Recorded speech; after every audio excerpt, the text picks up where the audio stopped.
1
2 3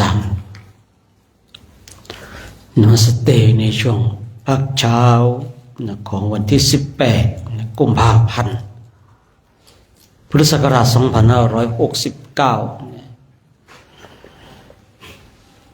ในช่วงนี้ก็มานมัสเตกันที่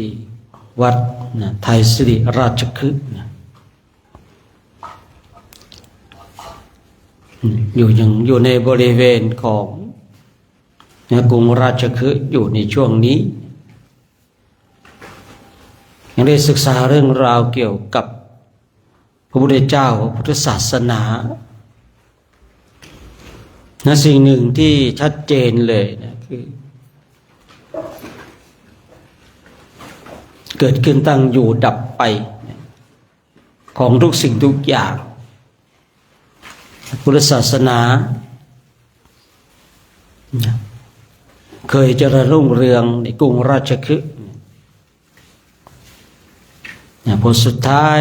ก็ต้องดับไปหลงเหลือไว้ร่องรอยความเจริญหลงเหลือไว้ในความทรงจำที่ดีสำหรับหลายๆคนหลายๆท่านกรุงราชคฤห์จึงมีสถานที่สำคัญจากเมื่อวานเราเข้าไปกันทั้งสถานที่ทำสังฆยนาปฐมสังฆยนาได้ก็ไปวัดแห่งแรกในพุทธศาสนาคือวัดเวรุวันแล้วก็ยังได้บวชโกรบุตรผู้มีศรัทธาหน่อพุทธะได้เกิดขึ้นอีก3 หน่อไม่รู้ว่าหน่อนี้จะไปจะสกีน้ำก็ไม่รู้นะจะไปรอดกี่วันกี่ปีกี่เดือนก็ไม่รู้เนี่ย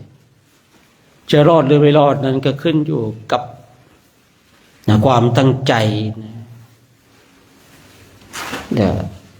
ตั้งใจดีตั้งใจสูงก็อยู่ได้นานแต่ความตั้งใจสูงตั้งใจดีแต่ภาระหน้าที่ยังมีก็อยู่ได้ไม่นานอันนี้เราก็ไม่ว่ากันเพราะว่าความเป็นจริงเป็นเช่นนั้นเองเพราะว่าบางคนบางท่านก็บวชเพื่อทดแทนพระคุณของผู้เป็นพ่อเป็นแม่บางคนก็บวชมีเหตุผลอื่นๆที่เขาบอกก็ว่าดวงตกอกหักหลักลอยคอยงานสังขารเสื่อมเลื่อมใสศาสนาปรารถนาพระนิพพานอันนี้การบวชของคนเรานะโดยส่วนมากก็อยู่ในกลุ่มนี้คืออะไรกลุ่มของดวงตกอกหักหลักลอยคอยงานสังขารเสื่อมเลื่อมใสศาสนาปรารถนาพระนิพพานจุดเริ่มต้นที่ผมเคยคุยอาจจะแตกต่างกันแต่พอบวชเข้ามาแล้วเราก็ต้องทำหน้าที่ให้ดี บวชเข้ามาแล้วจะเช้าเอนเพนนอนสายพักผ่อนดึกๆมาที่5กุ้งกิ้งนี่ก็เนี่ยเอาไว้เราทำที่วัดของเราแอบก็แล้วกันตอนนี้เรามาอยู่ในโครงการจาริกธรรมก็เช้าก็ไม่ได้เอนเพนก็ไม่ได้นอนสายก็ไม่ได้พักผ่อนดึกอาจจะมีบ้างผีก๊อบแก๊บนะวันนั้นผมลุกเดินจงกรมที่โรงเรียนตองป่าอิสิคิรินะเดินจงกรมจาก5 ทุ่มยังกอบแก็บอยู่ยังมีอยู่นะเขาอาจจะไม่ได้มาม่าเนาะแต่ดูฟังเสียงแล้วรู้สึกจะเป็นการฉีกขนมนะแล้วก็ค่อยๆเคี้ยวนะแต่สถานที่มันสงบนะเราว่าค่อยๆเคี้ยวแต่เคี้ยวมันดังมากนะมันก็มีบ้างเนาะโรคหนึ่งที่รักษาไม่หายไม่มียาคือโรคหิวโรคหิวนี่มันไม่มีบอกว่าต้องหิวช่วงสายช่วงเช้านะมันหิวได้ตลอดเวลายิ่งคนอ้วนเนี่ยหิวบ่อยนะครับหิวบ่อยคนอ้วนเนี่ยจะหิวบ่อยคนผอมจะไม่ค่อยหิวเราเข้าร่วมในโครงการเนี่ยเช้าเอนเพนเช้าก็ไม่ได้เอนเพนก็ไม่ได้นอนสายก็ไม่ได้พักผ่อนดึกอาจจะมีบ้างนะแต่ตี5เนี่ยกุ้งกิ้งนี่พอมีอยู่เนาะกุ้งกิ้งคือกาแฟเนี่ยก็กาแฟนะคืนนี้กาแฟก็ว่ากันไปนะตามเหตุนะตามปัจจัยเขาวายไปทันกิจเขาก็ถวายไปวันละ2 ซองนะได้แบบถูกใจบ้างไม่ถูกใจบ้างก็ให้เรานึกถึงที่ว่าบุคคลหนึ่งบุคคลใดนะถวายของสิ่งที่ถูกใจยอมได้สิ่งที่ถูกใจคืนนี้เราได้กาแฟอยากได้สีเขียวเนี่ยนะแต่เราดันได้สีแดงอย่างเงี้ยเนี่ยแม่ไม่ถูกใจเลยเนี่ยนั่นแสดงว่าเราเนี่ยไม่ค่อยได้ถวายสิ่งของที่ถูกใจพระพุทธเจ้าพระองค์ได้ทรงตรัสไว้แล้วบุคคลใดถวายของที่ถูกใจย่อมได้ของที่ถูกใจเนี่ยผมเองก็เลยพยายามจะหาของที่ถูกใจนะถูกใจถูกการถูกเวลาถูกสถานที่นะเพราะอะไรเรายังอยากได้ของที่ถูกใจคือเราต้องมองในตัวของเราเองก่อนนะมองตัวเราเองก่อนเนี่ยที่ผมเคยคุยว่าไอ้การที่เราจะถวายข้าวน้ำโภชนาอาหารไอ้เรายังไม่กินเลยนะเพราะประธานอภัยสุนัขยังไม่แดกมานะแม่จะมาถวายพระอย่างเงี้ยนะเขามีคำว่าตักบาตรอย่าถามพระคำนี้สมัยก่อนเนี่ยมันใช้ได้เนาะในยุคปัจจุบันเนี่ยใช้ไม่ได้แล้วนะสำหรับบางรูปเนี่ยนะสำหรับบางรูปนะสมัยก่อนเนี่ยตักบาตรห้ามถามพระนะทำไมสมัยก่อนเนี่ยอาหารการขบฉันเนี่ยมันพูดง่ายๆว่ามันเป็นอาหารริมรั้วยอดกฐินบ้างผักต้มน้ำพริกบ้างหมูเห็ดเป็ดไก่หมูเนี่ยหมูเขาก็เลี้ยงด้วยหญ้านะเป็นลำสมัยก่อนเนี่ยผมเคยเลี้ยงหมูอยู่นะใครๆว่าทำไมผมเนี่ยทำหลายอย่างเหลือเกินคนสู้ชีวิตเนาะหมูก็เคยเลี้ยงวัวก็เคยค้าหมาก็เคยกินหมานี่ก็เคยกินนะครับผมโอ้โหสุนัขเนี่ยนะที่กินไม่ใช่หรอกเขาบอกว่าเก้งเหมือนกันนะถูกหลอกว่าแกงเก้งเหมือนกันนะแกงเก้งอะไรพอกินอิ่มเก้งอะไรแกงเอ๋งเหมือนกันนะแกงเอ๋งเท่านั้นเองโอ้โหเอาออกไม่ทันแล้วครับผมหมาก็เคยกินนะผมเนี่ยนะ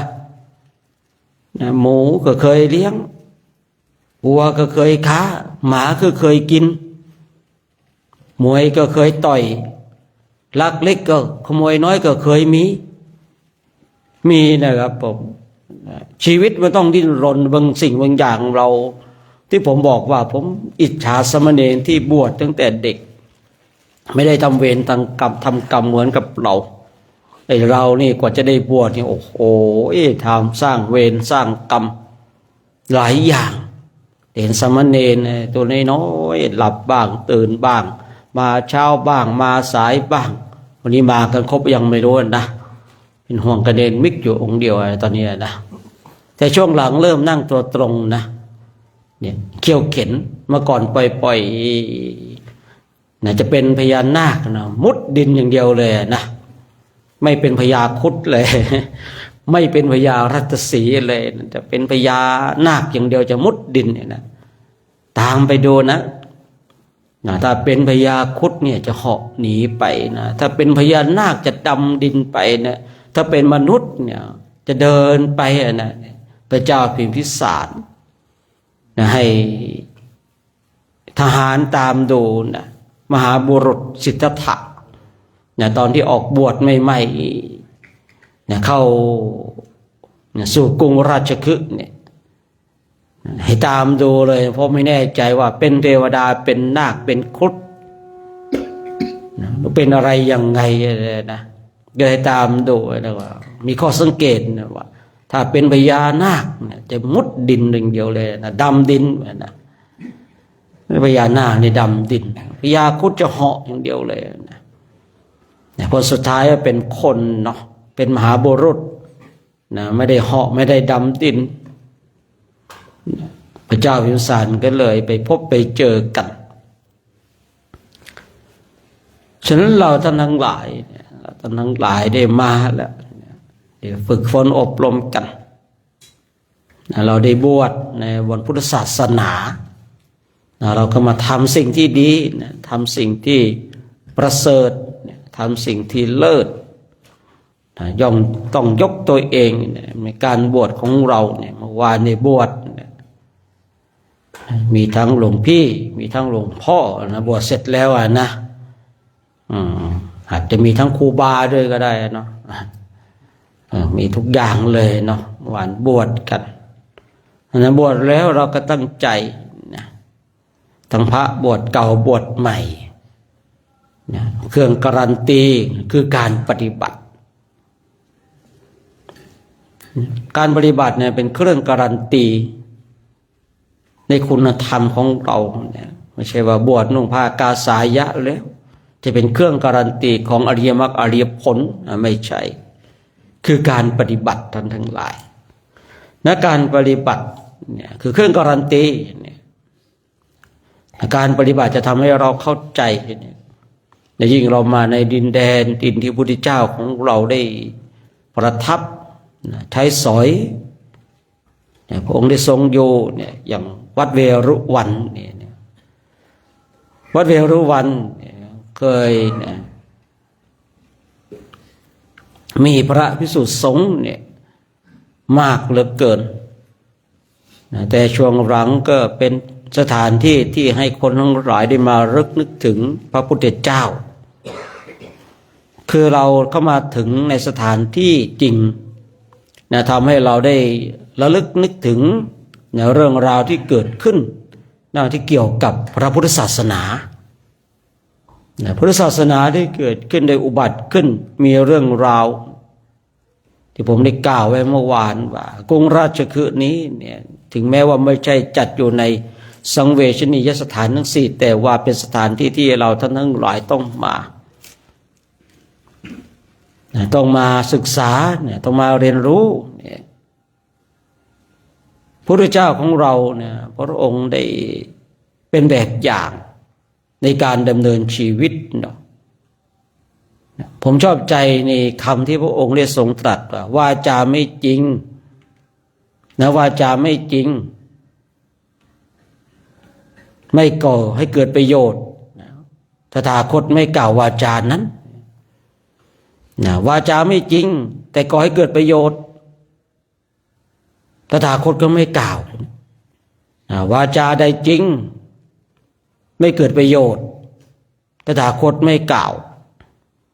วาจาใดจริงก่อให้เกิดประโยชน์ตถาคตกล่าวแต่วาจานั้นโอ้ยผมชอบใจมากเลยนะผมชอบใจเนาะ เลยทำให้เราเนี่ยได้มาศึกษาคนทั้งหลายเนี่ยอาจจะกล่าววาจาเนี่ย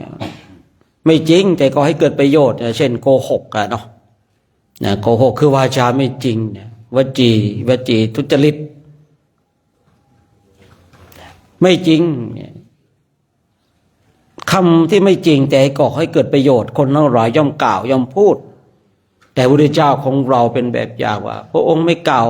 พระองค์ไม่พูดถึงไม่ได้เป็นความจริงก็ตาม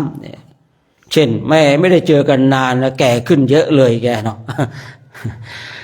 นี่คือวาจาจริงแต่ถามว่าก่อให้เกิดประโยชน์ไหมบางทีก็ไม่ได้ก่อให้เกิดประโยชน์เลยนะเป็นวาจาจริงโอ้ยทำไมเนี่ยไม่ได้เจอกันนานนะทำไมแก่ขึ้นเยอะเลยอย่างเงี้ยนะเนี่ย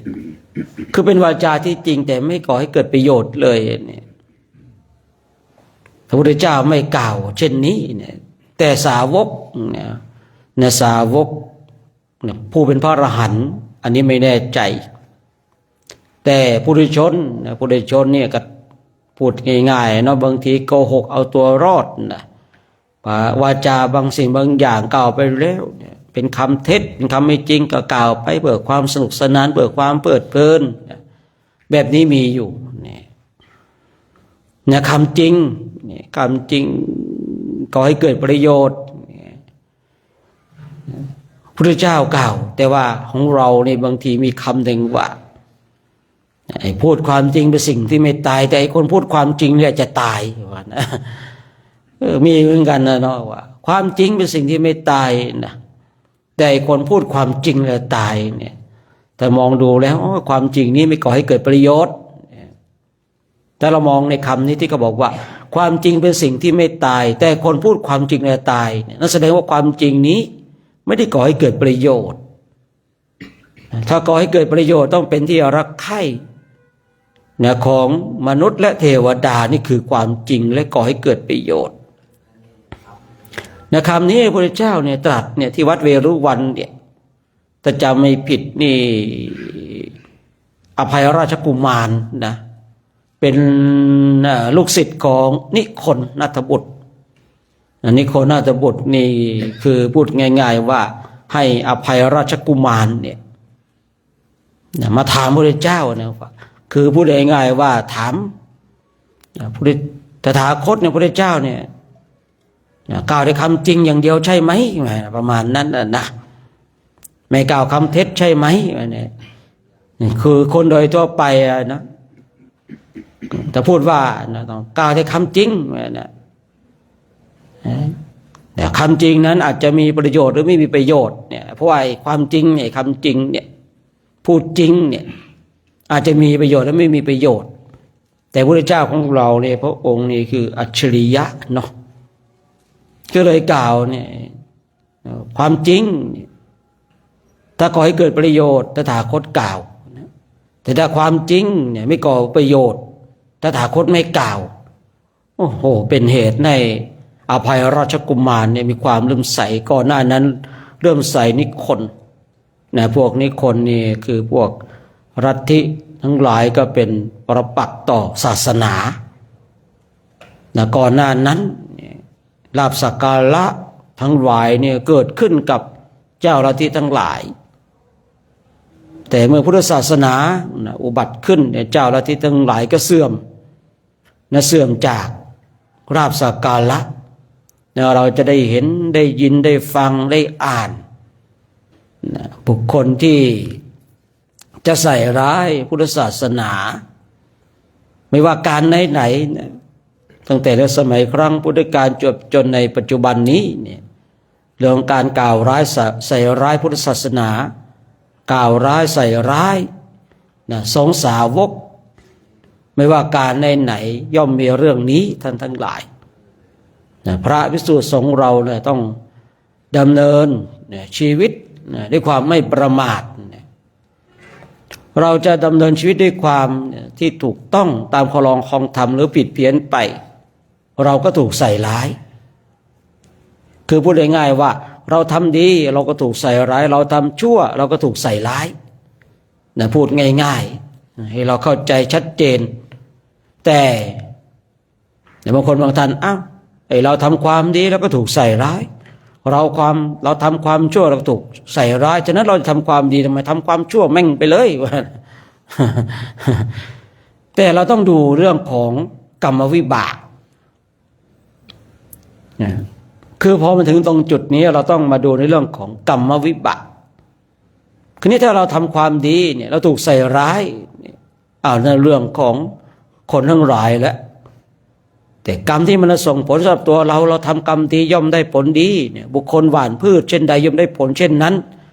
พระพุทธเจ้าพระองค์ทรงกล่าวเช่นนี้เนี่ยไอ้เรื่องการใส่ร้ายเรื่องของบุคคลอื่นนี่ผมบอกนะไม่ว่าการไหนไม่ว่ายุคไหนทุกคนไม่ว่าจะทำความดีความชั่วก็ย่อมถูกใส่ร้ายอยู่เนี่ยเราเนี่ยตั้งมั่นในความดีคนอื่นเขาจะใส่ร้ายกับเรื่องของเขาไอ้เรื่องของเรามีความยึดมั่นตั้งมั่นในความดีนะความดีย่อมชนะทุกอย่างแต่มันอาจจะช้านิดนึงไอ้ขันติเนี่ยคือความอดทนเนี่ยมันจะออกผลแสดงผลให้คนทั้งหลายประจักษ์นี่มันก็อาจจะช้านิดนึงแต่เมื่อมันส่งผลแล้วย่อมหอมหวานอยู่เสมอกรรมวิบากนะถ้าเราทำความดีนะผลดีย่อมปรากฏเกิดขึ้นไอ้เรื่องของคนอื่นจะใส่ร้ายเรื่องของเขาแต่ถ้าว่าเราคิดว่าทำความดีนี่มันถูกคนใส่ร้ายอยู่ก็ทำความชั่วไปเลยแล้วลองคิดดูกรรมวิบากเนี่ยมันส่งผลในสุดใดก็เราทำสิ่งที่ไม่ดีเราย่อมได้ผลที่ไม่ดีไม่ว่าการไหนเนี่ยบางทีเนี่ยเราถูกใส่ร้ายเนี่ยเราก็ต้องคิดถึงพระพุทธเจ้าพระพุทธเจ้าเนี่ยองค์ถูกใส่ร้ายนางจินตมานวิกาเนี่ยพระเทวทัตเนี่ยโอ้พระเทวทัตนี่ก็ร้ายเหมือนกันนะไม่ใช่ร้ายมากเลยไม่ใช่ร้ายน้อยร้ายมากเลยนะวันนี้ก็จะได้ไปดูแหละที่พระเทวทัตกิ้งหินเนี่ยที่จะจัดการพระพุทธเจ้าเนี่ยวันนี้จะได้ขึ้นไปดูกันเนาะไปดู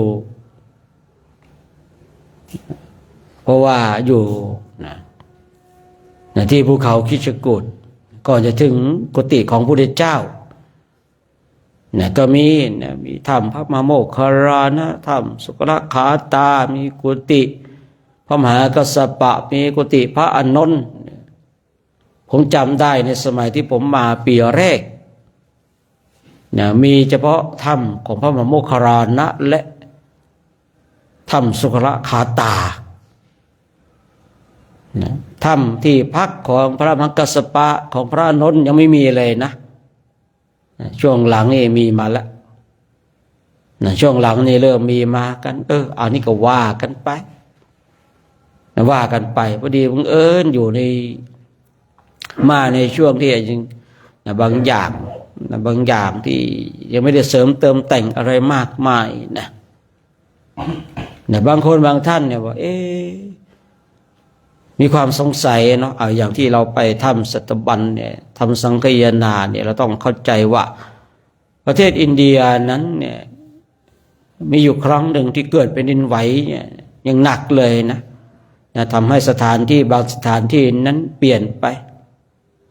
เนี่ยถ้าเรามองดูการทำสังคายนาเนี่ยมีพระภิกษุสงฆ์500นะครับผมถ้ำเนี่ยคงกว้างนะน่าจะกว้างกว่าศาลาหลังนี้อีกโบสถ์พระอุโบสถหลังนี้อีกนะแต่เกิดเป็นดินไหวแม้แต่กุฏิของพระพุทธเจ้าอยู่ที่บนภูเขาคิชกูฏเองเนี่ยบางทีก็มีช่องแค่นิดเดียวนะถ้าเรามองหลักในการเป็นอยู่ของคนแล้วนะถ้าไม่เกิดเป็นดินไหวดูแล้วก็ไม่น่าจะใช่แต่ถ้าเรามองในเรื่องของแผ่นดินมันไหวแล้วทำให้บางสิ่งบางอย่างมันปรับรูปทรงใหม่อันนี้ก็อาจจะเป็นไปได้เนาะฉะนั้นบางคนบางท่านนั่งบำเพ็ญเพียรภาวนามีญาณอย่างรู้นะก็ย้อนอดีตไปดูได้นะย้อนอดีตไปดูได้ว่าใช่หรือไม่ใช่นะใช่หรือไม่ใช่เนี่ยแ แต่สิ่งหนึ่งที่เรามาว่าจะใช่หรือไม่ใช่เนี่ยสิ่งหนึ่งที่เราได้คือได้ระลึกนึกถึงคุณของพระพุทธเจ้าได้ศึกษาในหลักธรรมในสถานที่พระพุทธเจ้าเนี่ยทรงแสดงหลักธรรมได้ระลึกนึกถึงทรงสาวกขององค์สมเด็จพระสัมมาสัมพุทธเจ้าเช่นพระสารีบุตรเช่นพระมหาโมคคารลานะ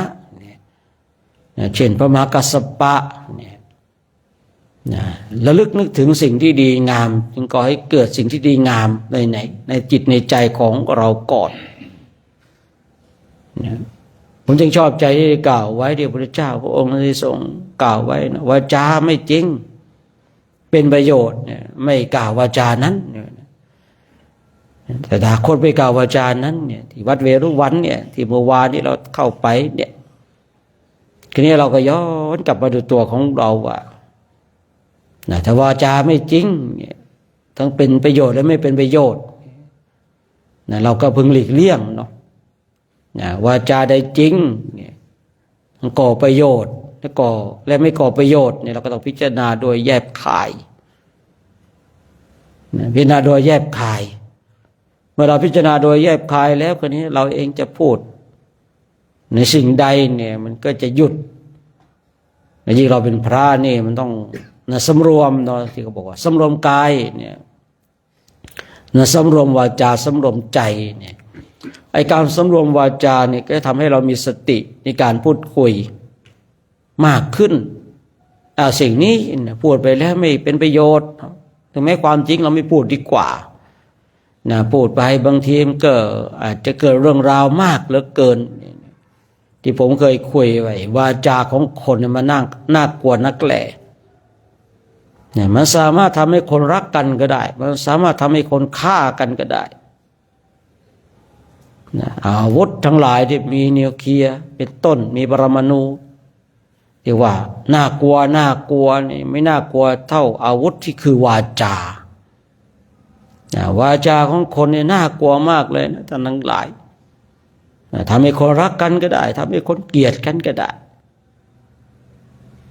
สามารถยุแยงตะแคงรั่วเนี่ยอย่างเดี๋ยวเราก็จะเดินทางไปสู่แคว้นวัดชีเนี่ย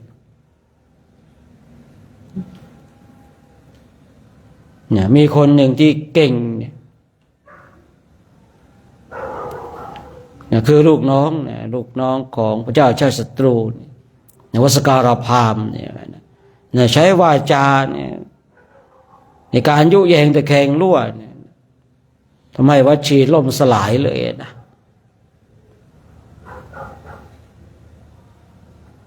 เนี่ยมีอาวุธไม่น่ากลัวเลยนะบางทีนะแต่มีวาจาเนี่ยวาจาที่เป็นพิษเป็นอาวุธเนี่ยน่ากลัวพระเจ้าเลยพระองค์วาจาที่เป็นจริงเนี่ยไม่ก่อให้เกิดประโยชน์พระองค์ไม่กล่าวพระองค์จะกล่าวเฉพาะอะไรวาจาที่เป็นจริงและก่อให้เกิดประโยชน์พระเจ้ากล่าวแต่สิ่งนี้นี่ก็นี่เราก็มาดูว่าพระองค์ทรงตรัสเช่นนี้จริงไหมเคยมีพระถามพระเจ้าไก่กับไข่อะไรเกิดก่อนกันเหมือนกันนะสงสัยเนี่ยพระเนี่ยสงสัยว่าไก่กับไข่อะไรเกิดก่อนกันนะพระเจ้าพระองค์ไม่ทรงตอบนะว่าตรัสนะเพราะอะไรเนี่ยพูดไปแล้วก็ไม่ก่อให้เกิดประโยชน์นะถ้าไม่ตอบข้าพระองค์จะสึกนะเอาสึกก็สึกไปดิสึกก็สึกไว้นะพูดตามภาษาของเราให้เข้าใจง่ายๆนะว่าไก่เกิดก่อนคำจริงแต่คนฟังได้ประโยชน์อะไรไก่กับไข่นะปัญหานี้ไม่ใช่เป็นปัญหาที่เราคุยกันเล่นๆนะครับที่แรกผมก็คิดว่าเป็นคำพูดกันเล่นๆยังไม่อ่านเจอในพระไตรปิฎกอยู่นะว่าไก่กับไข่อะไรเกิดก่อนกันมีพระถามพระพุทธเจ้าถ้าพระองค์ไม่ตอบเนี่ยจะสึกเนี่ยพระองค์พุทธเจ้าเลยสึกก็สึกไปต่อยเธอดิ้นตายตรงนี้เราจะถาคตก็ไม่ตอบนะมันเป็นเกิดประโยชน์นะพระเจ้าของเราเนี่ยที่ก็ จะพูดในสิ่งใดเนี่ยสิ่งนั้นต้องเป็นประโยชน์เนี่ยพระองค์ไม่ตัดสิ่งนี้ไม่เป็นประโยชน์เลยนะแต่นั้นเรามีโอกาสได้มาศึกษาในหลักธรรมคำสั่งสอนขององค์สมเด็จพระสัมมาสัมพุทธเจ้าได้มาเดินตามรอยบาทพระศาสดาในโครงการเนี่ยจาริกธรรมตามรอยบาทพระศาสดามีโอกาสมาทำให้เต็มที่นะครับผมมาเจริญให้เต็มที่ภาคเพียรภาวนากันอย่ามาถึงในสถานที่ที่สำคัญเฉพาะกายให้เรามาถึงพร้อมด้วยกายและใจของเราถ้าเรามาถึงพร้อมด้วยกายและใจของเราเนี่ยแต่ชาตินี้เรายังไม่มีหลักคือมรรคผลนิพพานเนี่ยจิตดวงสุดท้ายมันจะได้น้อมไปถึงเราเนี่ยได้ไปกราบสังเวชนียสถานทั้งสี่เนี่ยมันยังมีสิ่งที่ระลึกที่ก่อให้เกิดจิตที่เป็นกุศลผมไม่แปลกใจหรอกที่พระพุทธเจ้าทรงตรัสในเรื่องของสังเวสีนะเพราะอะไรเพราะว่า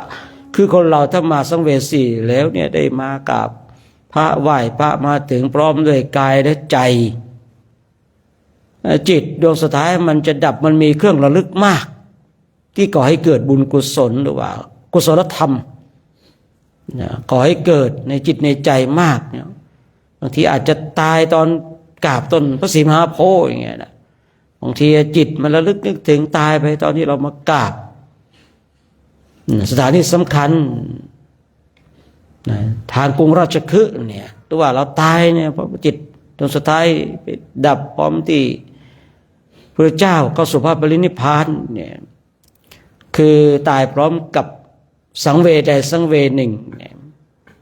ก็สามารถไปสู่สุคติได้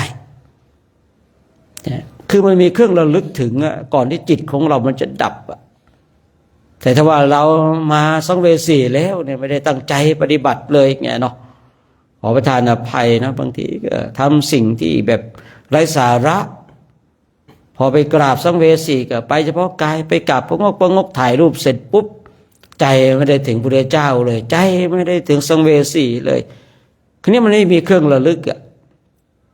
ไม่มีเครื่องระลึกพอตายจิตดวงสุดท้ายมันก็จับในสิ่งที่ไม่ดีนะถ้าจับในสิ่งที่ไม่ดีก็ก่อให้เกิดสิ่งที่ไม่ดีสำหรับตัวของเราเองฉะนั้นผู้ที่บวชใหม่ก็ดีบวชเก่าก็ดีตั้งใจในการปฏิบัติก่อนหน้านั้นเราเป็นอุบาสกเราให้ความเคารพยำเกรงพระสงฆ์องค์ข้าเจ้าเราอัปเกรดมาเป็นสามเณรเรายังให้ความเคารพอยู่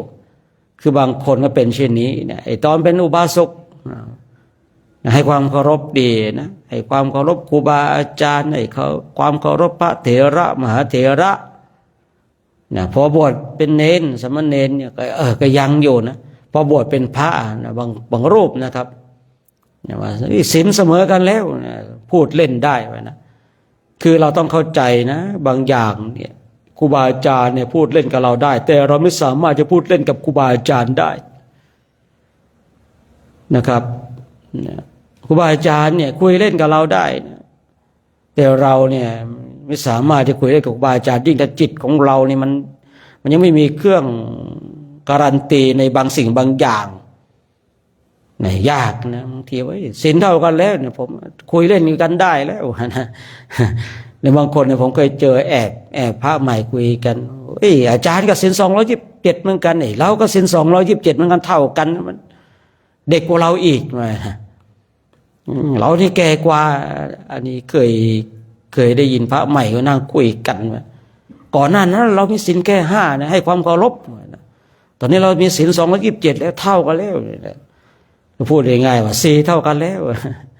อัปเกรดมาแล้วอัปเกรดมาเป็นรุ่นพรีเมียมเหมือนกันแล้วก็เล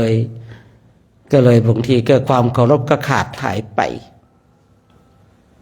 ก็มีหลายๆท่านนะที่เป็นเช่นนี้ที่ผมพบเจอมานะเลยให้ข้อเตือนสติว่าครูบาอาจารย์สามารถพูดเล่นกับเราได้หยอกล้อเราได้แต่เราเนี่ยต้องระมัดระวังยิ่งถ้าจิตของเราเนี่ยไม่มีเครื่องการันตีบางอย่างเนี่ยมัน ยากนะเล่นไม่ได้เลยนะท่านทั้งหลายฉันก็ฝากไว้ในเช้าของวันนี้นะเช้าของวันที่18นะกุมภาพันธ์นะพุทธศักราช2569นะในช่วงนี้เรายังอยู่กรุงราชคฤห์เพราะว่าเราจะพักที่นี่3 คืนเนี่ยอันนี้ผ่านไปแล้ว2 คืนเนาะนะเหลืออีก1 คืนนะวันนี้ก็คงจะได้ไปอีกหลายๆที่นะครับผมนะไปหลายๆที่นะที่สำคัญนี่จะได้ไปคือเนี่ยธรรมของพระมหาโมคคัลลานะพระสารีบุตรนะกุฏิพระพุทธเจ้านะแล้วคงจะได้เข้าโรงพยาบาลแห่งแรกคือโรงพยาบาลของหมอชีวกโกมารพัฒน์แต่คงไม่ได้ขึ้นภูเขาทิ้งโจรนะเขาทิ้งโจรก็อยู่นะอีกลูกหนึ่งเนี่ยเทือกตรงแนวของภูเขาคิชกูฏนะที่ว่าพระมหาโมคคัลลานะเห็นเปรตนะทีนี้เขาทิ้งโจรมันอยู่ทางนั้นนะครับผมฉะนั้นก็ว่ากันไปเนาะสำหรับกิจกรรมในวันนี้ก็เลยแจ้งให้เราท่านทั้งหลายทราบกันว่าเราจะพักที่วัดไทยสิริราชคฤห์นี่3 คืนด้วยกันเนาะ3 คืนเพราะว่าเมื่อวานเราก็ทำกิจกรรมหลายอย่าง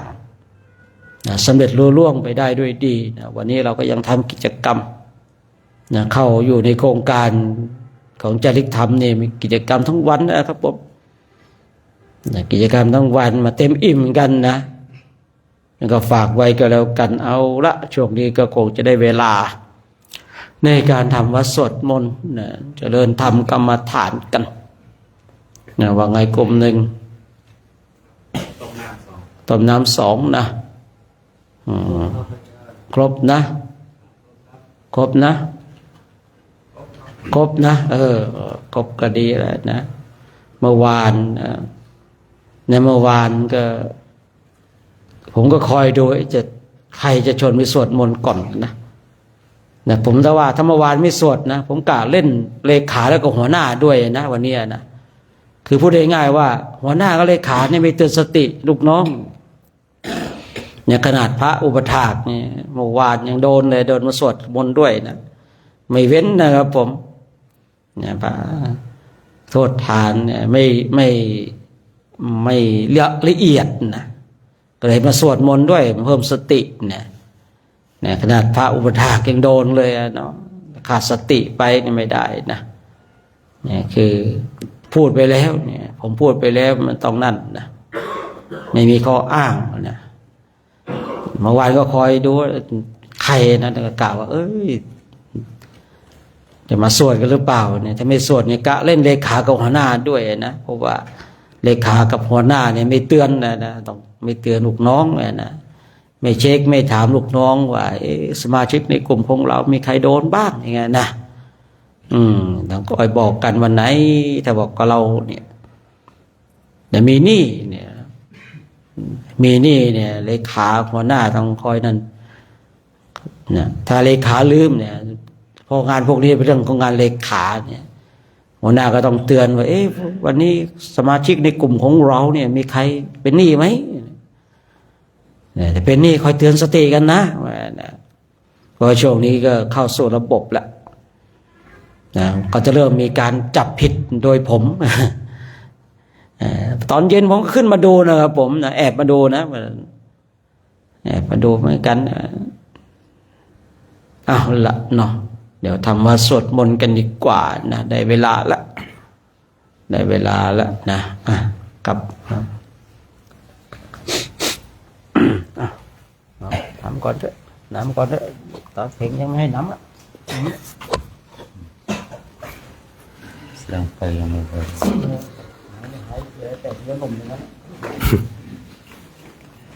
ครับขอโอกาส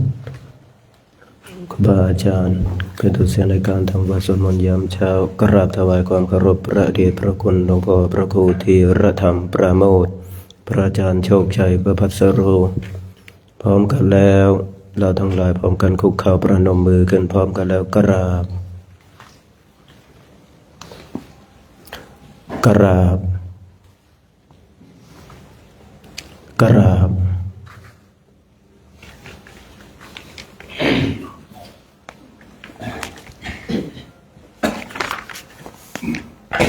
โยโสภะคะวะอะระหังสัมมาสัมพุทโธสวากขาโตเยนะภะคะวะตาธัมโมสุปฏิปันโนยัสสะภะคะวะโตสาวกสังโฆธัมมายังภะคะวันตังสัทธัมมังสัสสังฆังอิเมหิสการะหิยะทาระหังอโรปิเตหิอภิปุชยามะสาธุโนพันเตภะคะวะ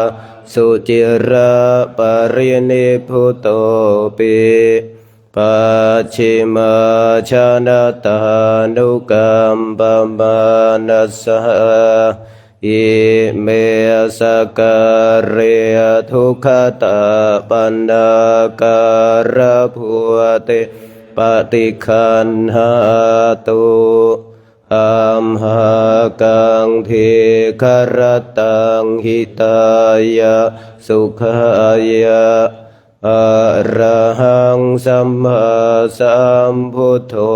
ภะคะวาพุทธังภะคะวันตังอภิวาเทมิกราบ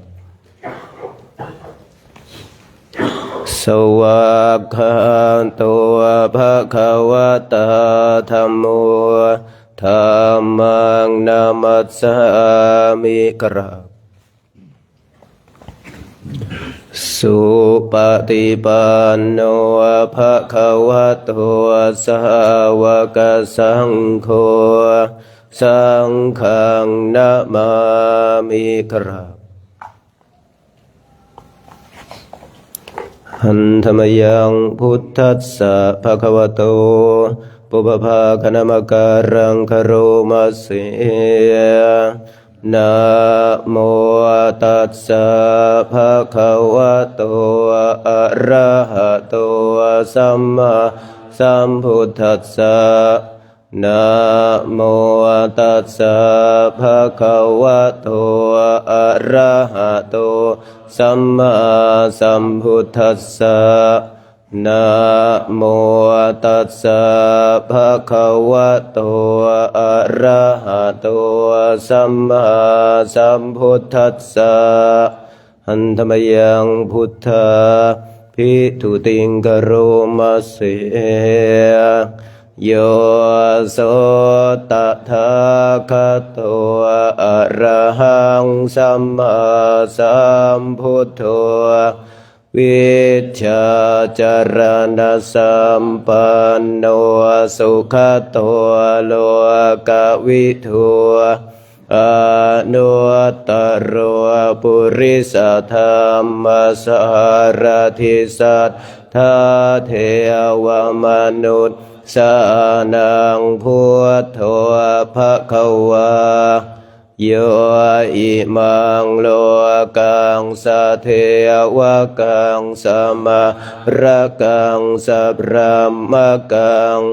สัสสะมานะพรามณียังปัจฉังสัทเทวมนุสสังสยังอภิญญาสัจฉิกาตวะปเวเทสีโยธรรมังเทเสสิอาทิกัลยานังมัจเจกัลยานังปริโยสานกัลยานังสัทธังสัพยัญชนะเกวะละปริปุณังปริสุทธังพระมจริยังปกาเสสิตมหังภะคะวันตังอภิปุชยามิตมหังภะคะวัน ตังศิรสานะมามิกราบหันธรรมยังธรรมา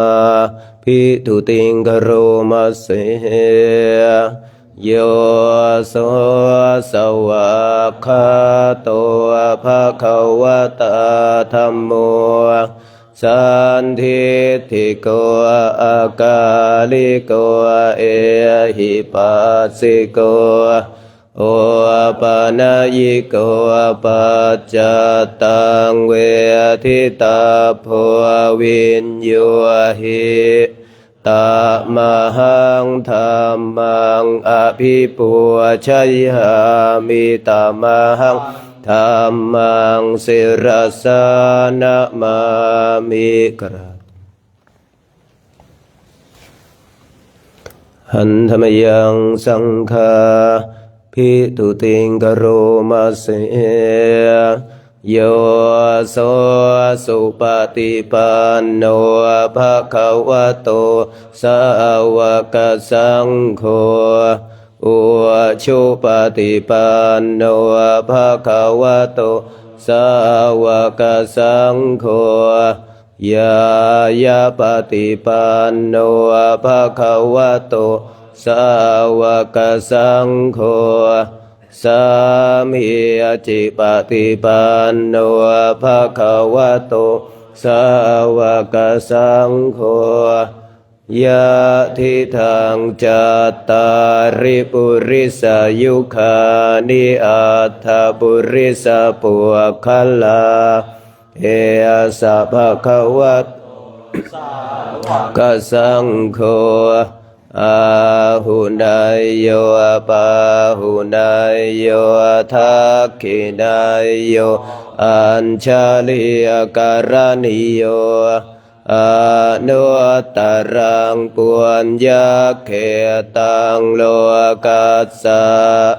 ตามหังสังฆังอภิปุชัยหามิตามหังสังฆังศิรสานะมามิกราบ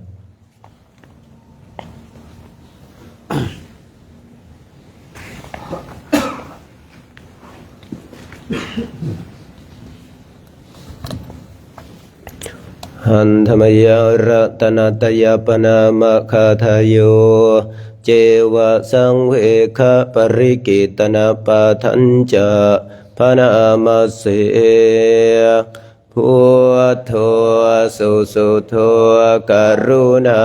มหันนาโวโยจันตสุทธาภรยานาโลจโนโลกาสปะปุปะกิเลสขะตะโกวันธามิพุทธังอะหัมาทะเรนะตังธัมโมปะทิปวิยตาสสะทุโนโยมาคปะกามตะเพทะพินนโกโลกุตโรโยจตถาทะเทปโนวันธามิธัมมังอะหัมาทะเรนะตังสังโฆสุเขตาภยติเขตสัญญิโตโยทิฏฐสันโตสุขตานุโพธโกโลลาปะหิโนอริโยสุเมทัสโสวันธามิสังฆังอะหัมาทะเรนะตังอิจเจวะเมกันตภิปุชนายกังวัตถุตยังวันทยตาภิสังขตังปุญญังมายายังมามาสาภูปัทถวามโหนตุเวตัสสะปะภาวะสิทธิยาอิทะตถาคโตโลเกอุปันโนอะระหังสัมมาสัมพุทโธ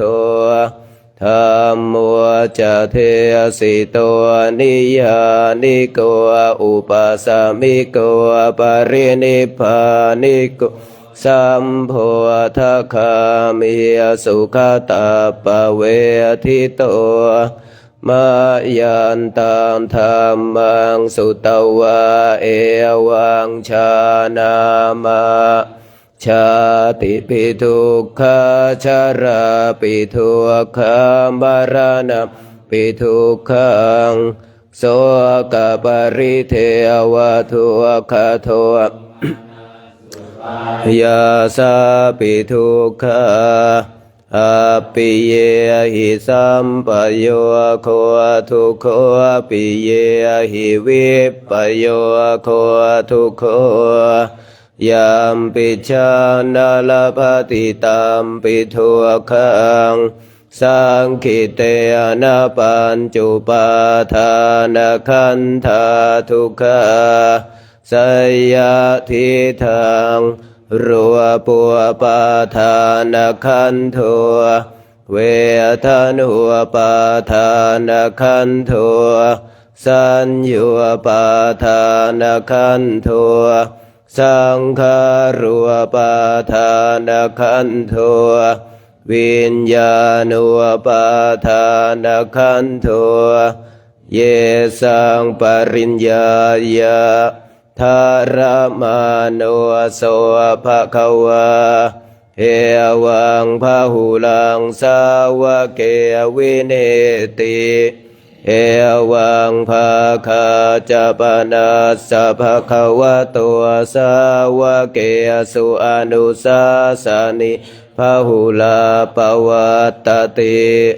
รูปังอนิจจังเวทนาอนิจจาสัญญาอนิจจาสังขาราอนิจจาวิญญาณังอนิจจังรูปังอนัตตาเวทนาอนัตตาสัญญาอนัตตาสังขาราอนัตตาวิญญาณังอนัตตาสัพเพ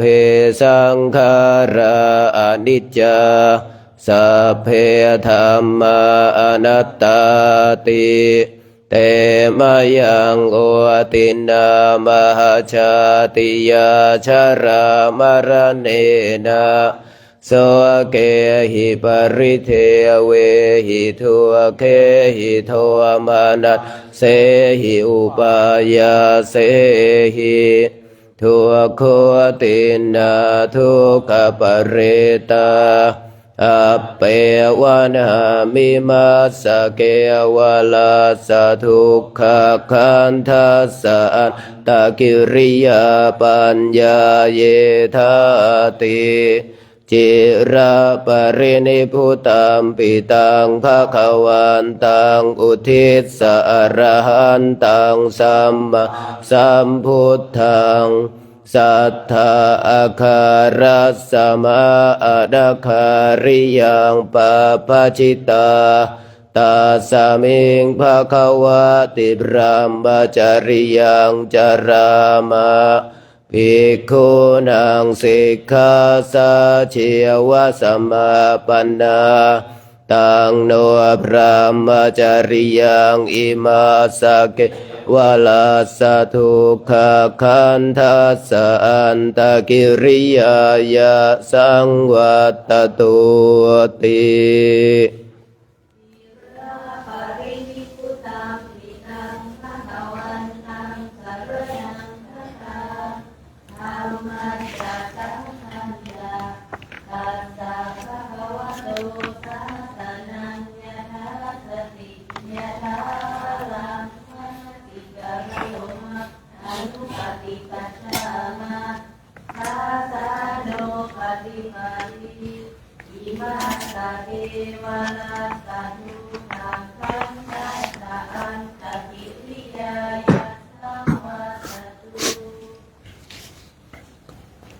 หันธรรมยังสารพันเยนะ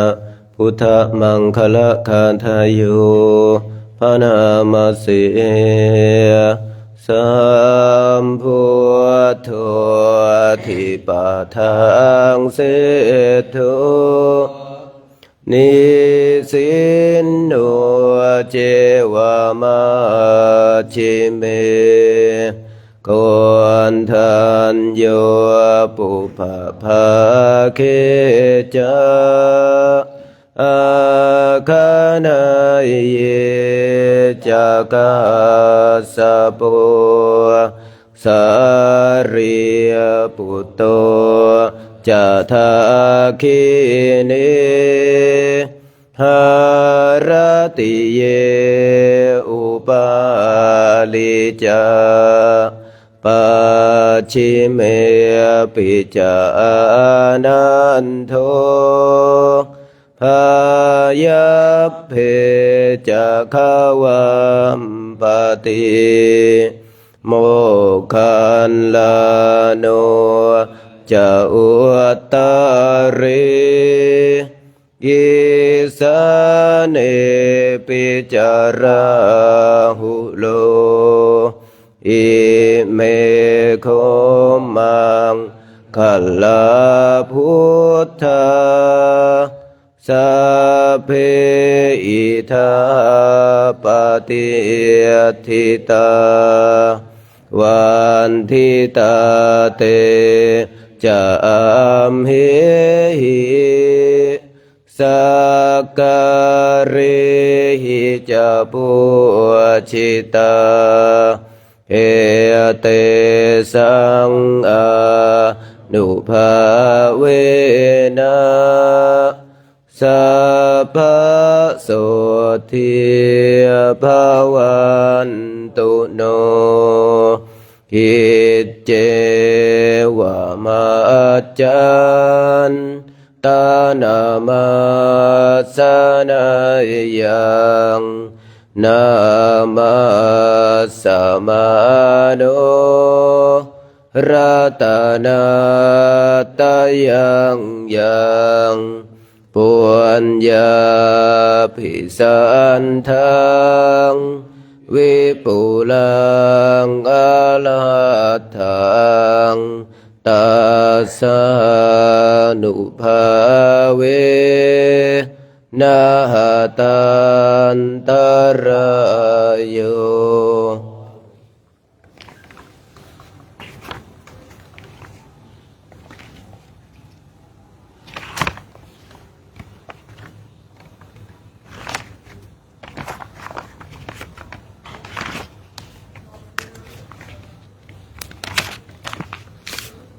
71นะครับนะโมตัสสะภะคะวะโตอะระหะโตสัมมาสัมพุทธัสสะนะโมตัสสะภะคะวะโตอะระหะโตสัมมาสัมพุทธัสสะนะโมตัสสะภะคะวะโตอะระหะโตสัมมาสัมพุทธัสสะพุทธังสรณังคัจฉามิธัมมังสรณังคัจฉามิสังฆังสรณังคัจฉามิทุติยามปิพุทธังสรณังคัจฉามิทุติยามปิธัมมังสรณังคัจฉามิทุติยามปิสังฆังสรณังคัจฉามิตติยามปิพุทธังสรณังคัจฉามิตติยามปิพุทธังสรณังคัจฉามิตติยามปิสังฆังสรณังคัจฉามิวิปัสสิสนามาทุจักขุมันตาสสิริยมัตโตสิกิยสัพพินามาทุสัพพะพุวตานุกัมปิโนเวสัพพุสนามาทุนาหาตากาสัตปาสิโนนามาทุกกุสันทัสสมาราเสนาปมาทิโนโกนาคามัน สนามาทุพรามนาสาวุสียมัตโวกาสปะสนามาทุวิปมุตตาสะสะพะทิอังคิรสะสนามาทุสักกายปุตตาสะสิริมัตโวโยอิมังธรรมมัเทเสสิสะภะทุขะปะนุทานังวินิพุตาโลเกยถาภูตังวิปัสสิสวงเตชะนาอภิสุนะมหันตาเวตาสารทาหิตังเทวมนุสานังยังนามาสันติโคตมักวิชาจารณสัมปันนังมหันตังเวตาสารทังวิชาจารณสัมปันนังพุทธังวันธามะโคตมันติ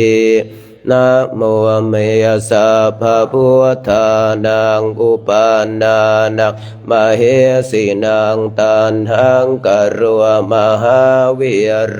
เมยทังกรัวมหายโสสรนังกรัวโลกหิต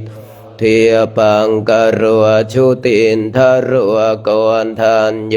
ชนะปาโมโคมังคลุปุริสาสะโพสุมาโนสุมาโนเทียโรเร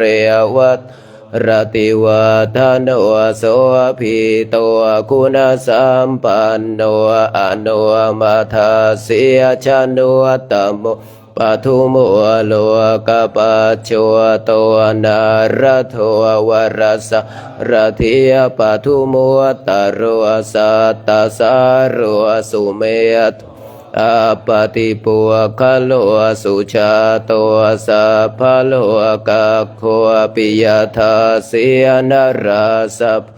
อาทาทาสิยการุณิโกธรรมทาสิยตโมนุโทสิทธัตโท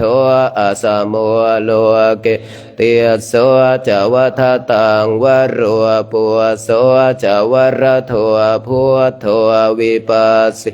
จะอนุปโมสิกิสัพพหิโตสัทธาเวสสะภูสุขทายะโกกะกุสันโทสัทธวาโหโกนาคามโนรานัญชะโหกัสสะโพสิริสัมปันโนโคตโมสักกายขะโวเอเตจันเย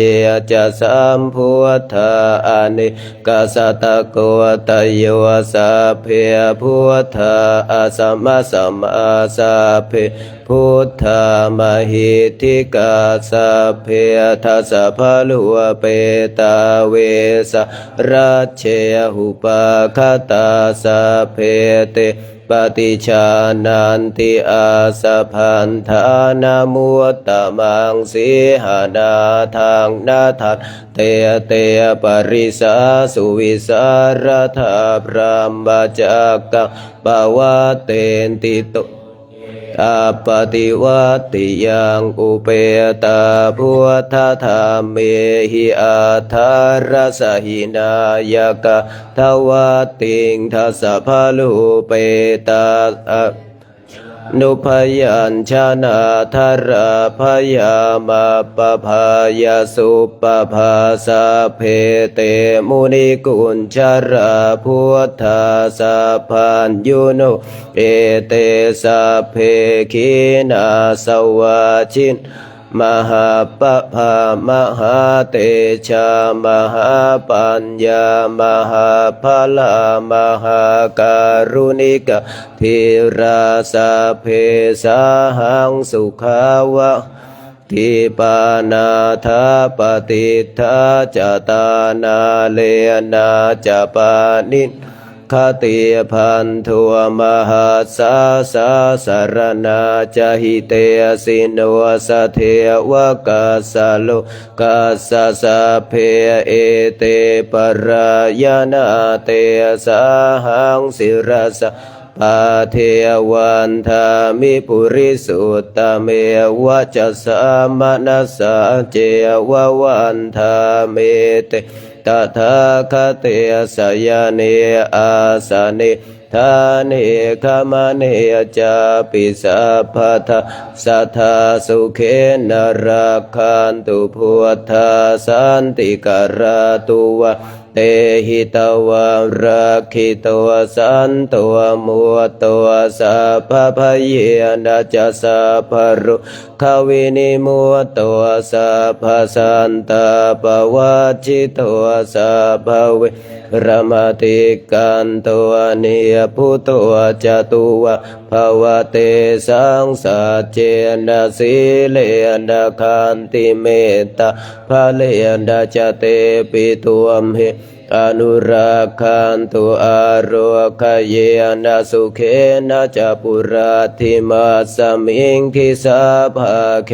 สันติพุตตมหิทธิกาเตปิตุมเหอนุรักขันตุอาโรคเยนะสุทาคินาสมิงทิสาภาเคสันติเทวามหิทธิกาเตปิตุมอนุรักขันตุอาโรคเยนะสุเขนะจะปัจฉิมาสมิงทิสาภาเคสันตินักมหิทธิกาอนุรักขันตุอาโรคเยนะสุเขนะจะตระสมิงทิสาภาเคสันติยาคามหิทธิกาเตปิตุมหิอนุรักขันตุอาโรคเยนะสุเขนะจะปุริมาทิสังทตระโททักขินนาวิรุณหะโกปัจฉิเมนาวิรุปะโคกุเวรุอุตรังทิสังจัตตารโอเตมหาราชาโลกปาลยาสาสิโนเตปิตุมเหอนุรักขันตุอาโรคเยนะสุเขนะจะกาสัทธาจะพวมัทธาเทวานาคามหิทธิกเตปิตุมเหอนุรักขันตุอาโรคเยนะสุเขนะจะนาทิเมสารนังอัญญพุทโธเมสารนังวรังเอเตนะสัจวะเชนะโหตุเตชยมังคลังนาทิเมสารนังอัญญธัมโมเมสารนังวรังเอเตนะสัจวะเชนะโหตุชยมังคลังนาทิเมสารนังอัญญังสังโฆเมสารนวรังเอเตนะสัจวะเชนะโหตุเตชยมังคัลยังกินจิรตานังโลเกวิชาติวิวิทังปุถุรตันพุทธสมังนาทิตาสมาโสทิยภวันตุเตยังกินจิรตานังโลเกวิชาติวิวิ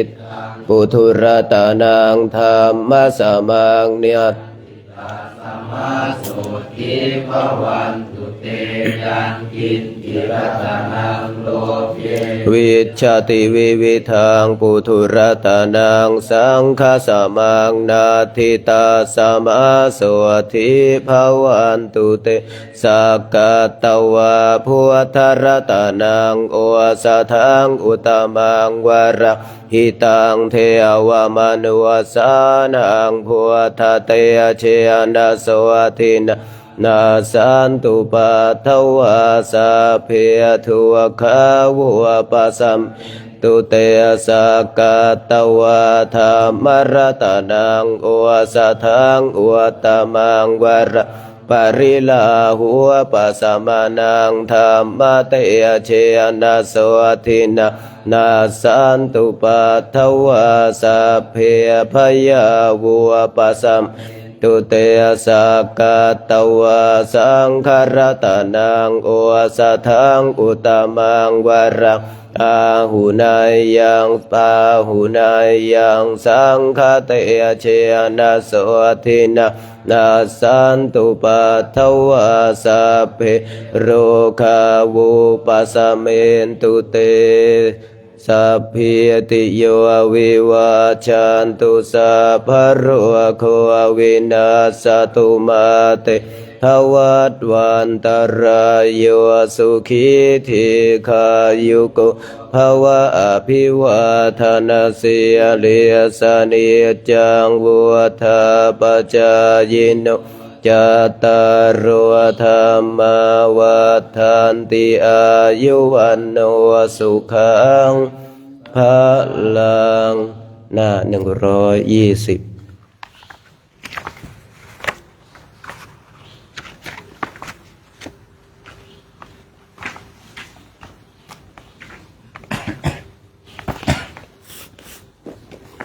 ยันเตนะภะคะวันตาชานะตาปัสสตาอะระหะตาสัมมาสัมพุทเทนะปัฏฐมังปาราชิกังกัตถปัญญาตันติสาลิยังปัญญาตันติกังอาราภาติสุทินังกาลันทปุตตะ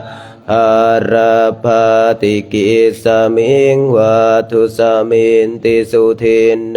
กาลันทปุตตะปุราณทุติยิกายเมถุนังธรรมังปฏิเสวิตาสมิวาทุสมินติเตนะสัมมาเยนะพุทโธภะคะวะเวรัญชายังวิหารตินาเลรูปุจิมันทมุเลมหาตาภิกขุสังเขนะสัตถิยังปัญจมาเตหิภิกขุสัตถิหิอาโสสิโคเวรัญโชพระมโนสมโนคาลุโภโคตโมสักกายปุตโตสักกายกุลปะภะชิโตเวรัญชายังวิหารตินาเลรูปุจิมันทมุเลมหาตาภิกขุสังเขนะสัตถิยังปัญจมาเตหิภิกขุสเตหิตังโคปะนะภวันตังโคตัมมะเอวังกัลลยาโนกิตติสัทโธอภุคขโตอิติปิโสภะคะวะอะระหังสัมมาสัมพุทโธวิชชาจารณะสัมปันโนสุขโตโลกวิทูอนุตตรปุริสธรรมสารทิสัทธาเทวมนุสานังพุทโธภะคะวะติโสอิมังโลกังสะเทวะกังสมาระกังสัพพะมะกังสัสสมณพระมณียังปัจฉังสัทเทวมนุสังสยังอภิญญาสัจฉิกาตวะปเวเทติโสธรรมังเทเสติอาทิกัลยานะมัชเชกัลยานังปริโยสานกัลยานะสัทธังสัพพยัญชนะเกวลปริปุณังปริสุทธพระมจริยังปกาเสติธาทุโขปานาตถารุปานังอรหัตทัสสนังโหติติเอวัมเมสุตังเอกังสมัยภะคะวะอันตราจาราชะคะหังอันตราจานาลันทังอัฏฐานัมกปฏิปันโนโหติมหาตาภิกขุสังเขนะสัทถิยังปัญจมเตหิภิกขุสเตหิสุปิโยภิกขุปริภาชโกอันตราจัตชะกะหังอันตราจนาลันทังอัฏฐานามาคปฏิปันโนโหติสัทถิงอันเตวาสิน พระมทัตเตนะมานเวนะตาตระสุทังสวปิโยปริภาชโกอันกปริยาเยนะพุทธาสะวานังภาสติธรรมาสะวานังภาสติสังฆาสะวานังภาสติสุปิยาสัปนะปริภาชกาสะเตวาสีพระมทัตโตมานโวอเนกปริยาเยนะทัสสวานังภาสติธรรมาสวานังภาสติสังฆาสะภาสติสุปิอิติหะเตอุโภอาจาริยันเต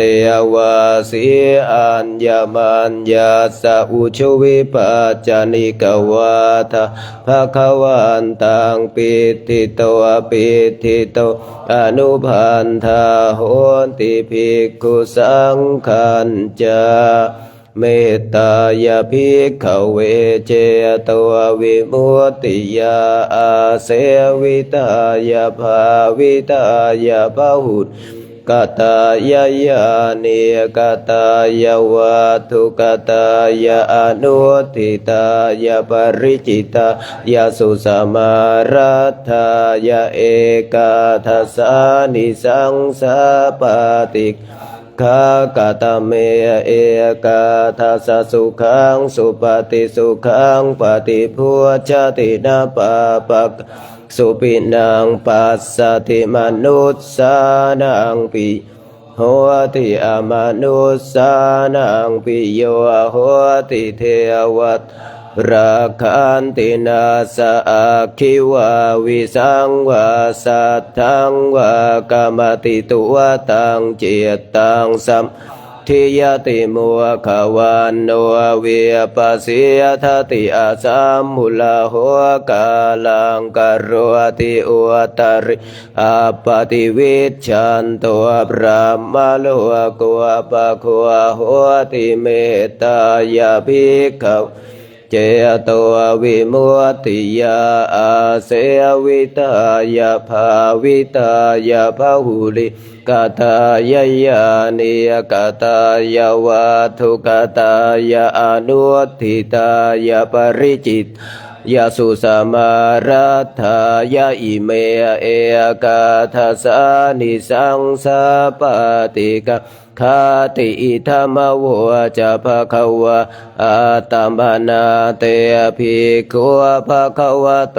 ภาสิตังอภินันทุนติหันธรรมยังปฏิทานาคาทายโยพระนามาเสยะเทวตาสันติวิหารวาสินีทัวเปคาเรผัวทิคาเรตาหิงตาหิงตาธรรมธาเนนะภวันตุปุชิตาโสทิงกรวนเตทวิหารมันดาเลเท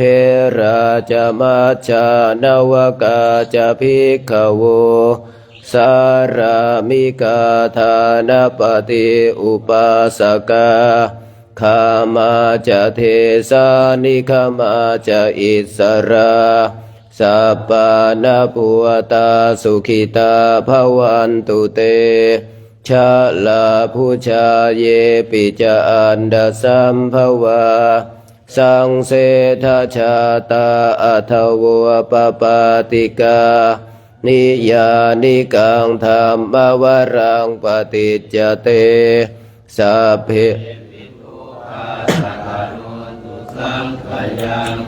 ทาตุจิรังสตังธรรมโมธรรมัทธราจปุคคลาสังโฆโหตุสมัคโฆวะอาทายะจหิตายะจาอัมเหราคตุสัทธัมโมสัพเพปิธรรมจาริโนวุถิงสัมปะปุณายามะธัมเมอริยปเวทิเต ปัสสันนาโหนตุสัพเพปิปานิโนพุทธัสสะสะเนสัมมาทารังปเวชชันโตกาเลเทวปวัสสตุวุธิภาวายสัตตานังสมิทังเนตุเมธานิงมาตาปิตาจะอัตตระชังนิจจังรักขันติพุตตะกังเอวังธรรมเมนราชานุปัจจังรักขันตุสัพพทาต่อไปกล่าวคำอาราธนาพระกรรมฐานพุทธาราธนานังธัมมาราธนานังสังฆาราธนานังอัปปมาโนพุทโธอัปปมาโนธัมโมอัปปมาโนสังโฆนะโมพุทธายะนะโมธัมมายะนะโม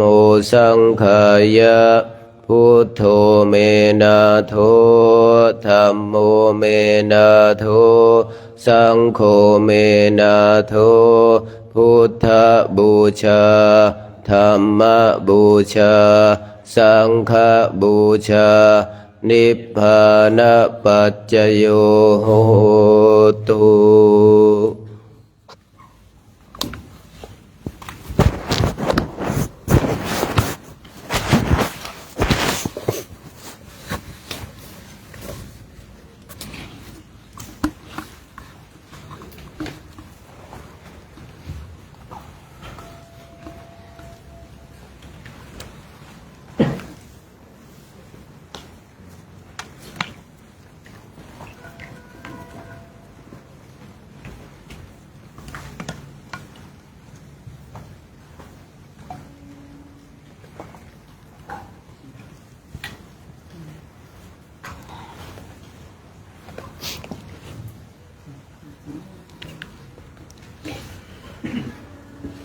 ช่วงลำดับตอนนี้ไปจะได้บำเพ็ญเปลี่ยนภาวนากันสักระยะหนึ่งช่วงที่เราได้มาร่วมในการจาริกธุดงค์มาเดินตามรอยพระพุทธเจ้าพระองค์ก็ทรงจาริกเช่นเราเนี่ยในบางครั้งก็มีสงสาวกมากเหลือเกินที่ไปกับพระองค์บางช่วงเวลาก็ไปเพียงลำพังบางช่วงเวลาก็ไปกับพระอรหันต์ผู้มีปฏิสัมภิทาการไปในแต่ละครั้งของพระองค์นั้นก็มีเหตุไปแบบการเร่งด่วนบ้างไปแบบสบายๆบ้างการที่พระองค์ไปในการเร่งด่วนเนี่ยคือไปโปรดที่ก็ไปโปรดอย่างเช่นอกโปรดองคุลิมานอย่างเงี้ยไปในการเร่งด่วนถ้าพระองค์ไปช้าองคุลิมานเนี่ยฆ่าแม่แน่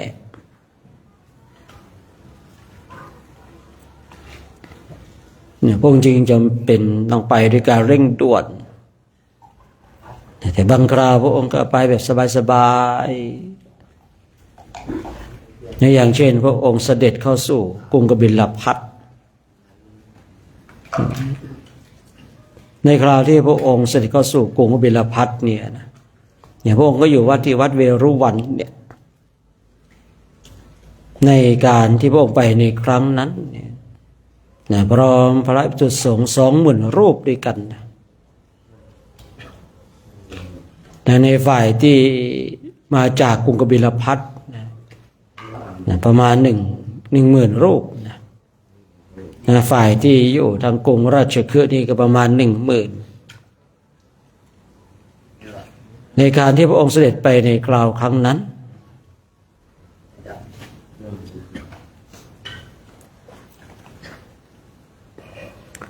พระองค์ไปแบบสบาย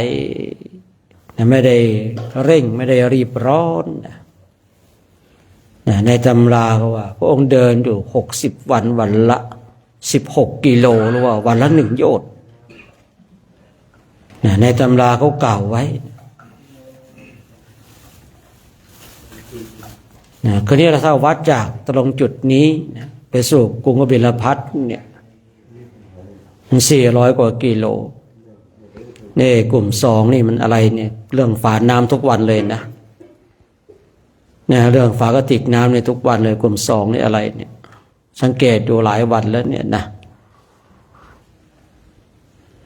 ในวันต่อไปเนี่ยผู้ที่ต้มน้ำต้องดูให้ดีนะเปิดลูกไหนก็ใส่ลูกนั้นนะ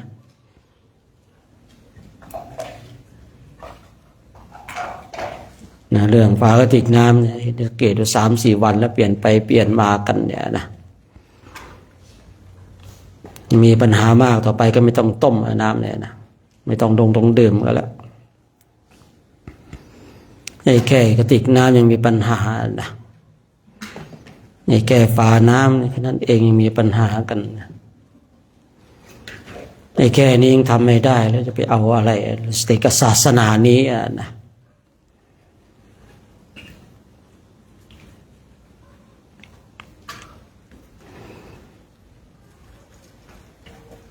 มีปัญหาอีกวันหนึ่งต่อไปเนี่ยไม่ต้องเอามาแจกจะตั้งไว้ท้ายนู่นนะเลิกค่อยเอากันนะนี่เรื่องกับน้ำต่อไปนะ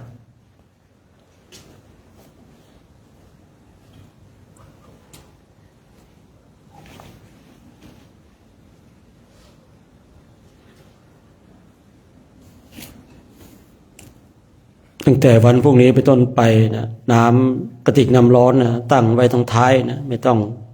องมาถวายกันไม่ได้เคลียร์กันตอนเลิกเลยนะจะได้ไปคุยไปอะไรกันตอนนู้นนะต่อไปไม่ต้องเดินถวายเอาไว้ตอนท้ายนั่นนะต้มเสร็จแล้วก็มาวางไว้ด้านท้ายนั่นไม่ต้องแจกกันนะมีปัญหาทุกวันหลายๆวันละจะดื่มน้ำปานะดื่มน้ำร้อนก็ดื่มก่อนตามนี้ก็แล้วกันนะ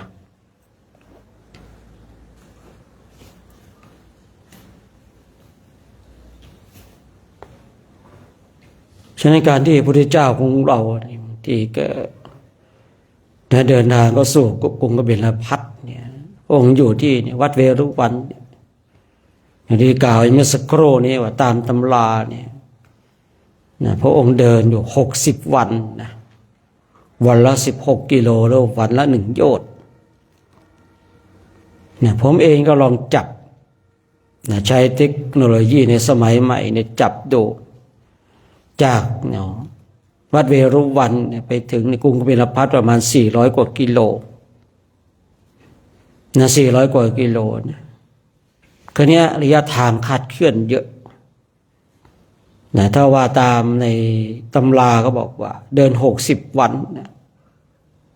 วันละ16 กิโลเนี่ยนะก็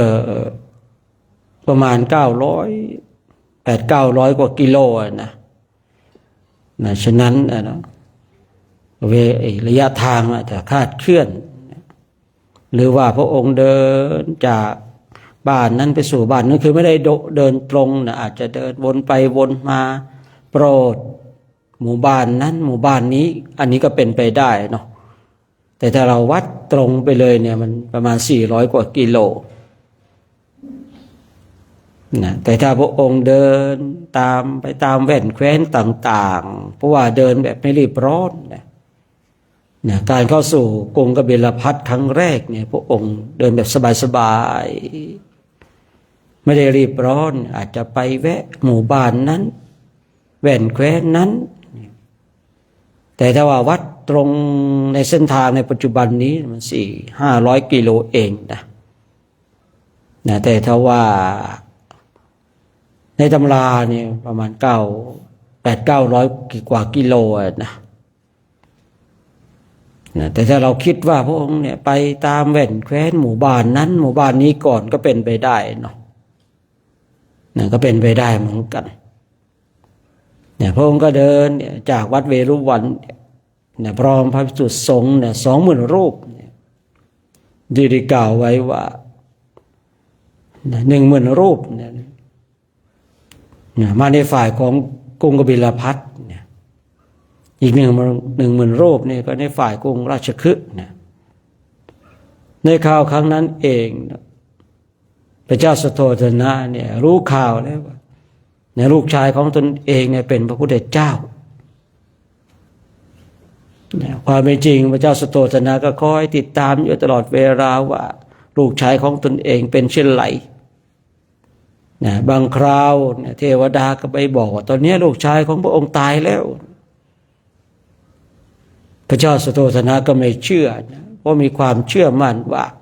ตราบใดก็ตามถ้าลูกของตนเองไม่ได้เป็นพระเจ้าจักรพรรดิหรือว่าไม่ได้เป็นพระพุทธเจ้าเนี่ยไม่ตายอย่างแน่นอน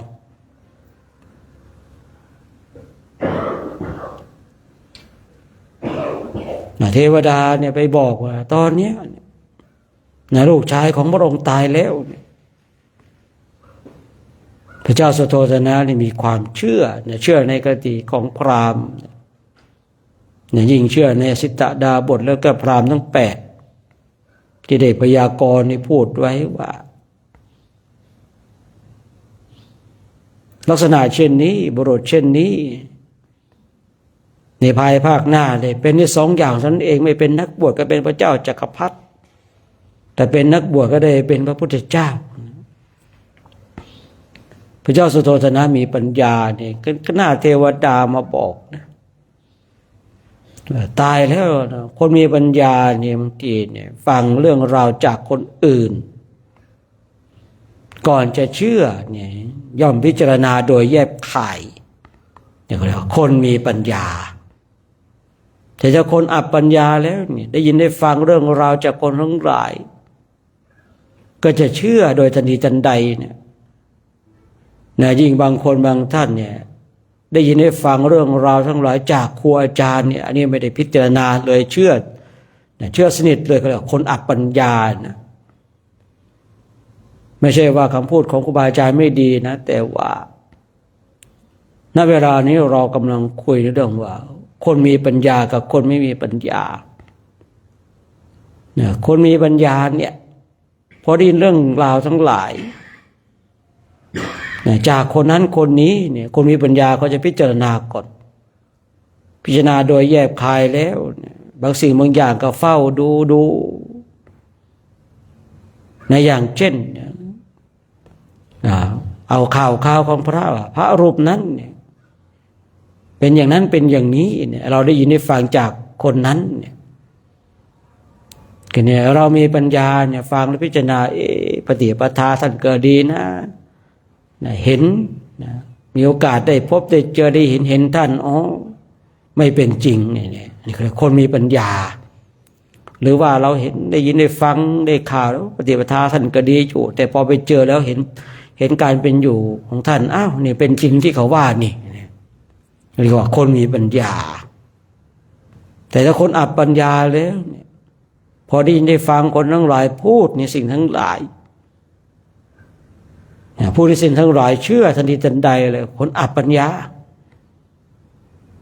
เนี่ยเช่นพระอรหันตพระสารีบุตรเนี่ยพระพุทธเจ้าทรงแสดงธรรมจบลง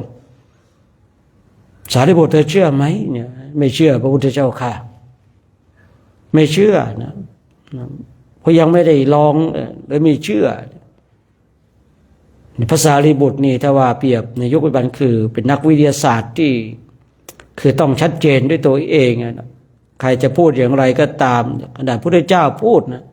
พระสารีบุตรยังไม่เชื่อเลยนะผู้มีปัญญาเนาะยกถูกต้องแล้วที่พระพุทธเจ้าทรงยกย่องนะเป็นผู้เลิศนะทางด้านปัญญานะเป็นเอตทัคคะด้านปัญญานะรองจากพระองค์คนทั้งหลา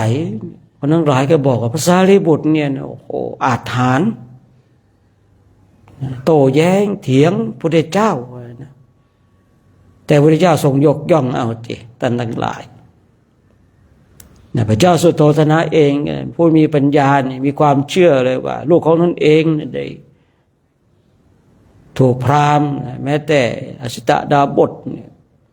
ก็ได้พูดลักษณะเช่นนี้ได้เป็นพระพุทธเจ้าถ้าออกบวชเนี่ยได้เป็นพระเจ้าจักรได้เป็นพระพุทธเจ้าอย่างแน่นอน ถ้าไม่ได้เป็นทั้งสองอย่างเนี่ยยังไม่ตายอย่างแน่นอน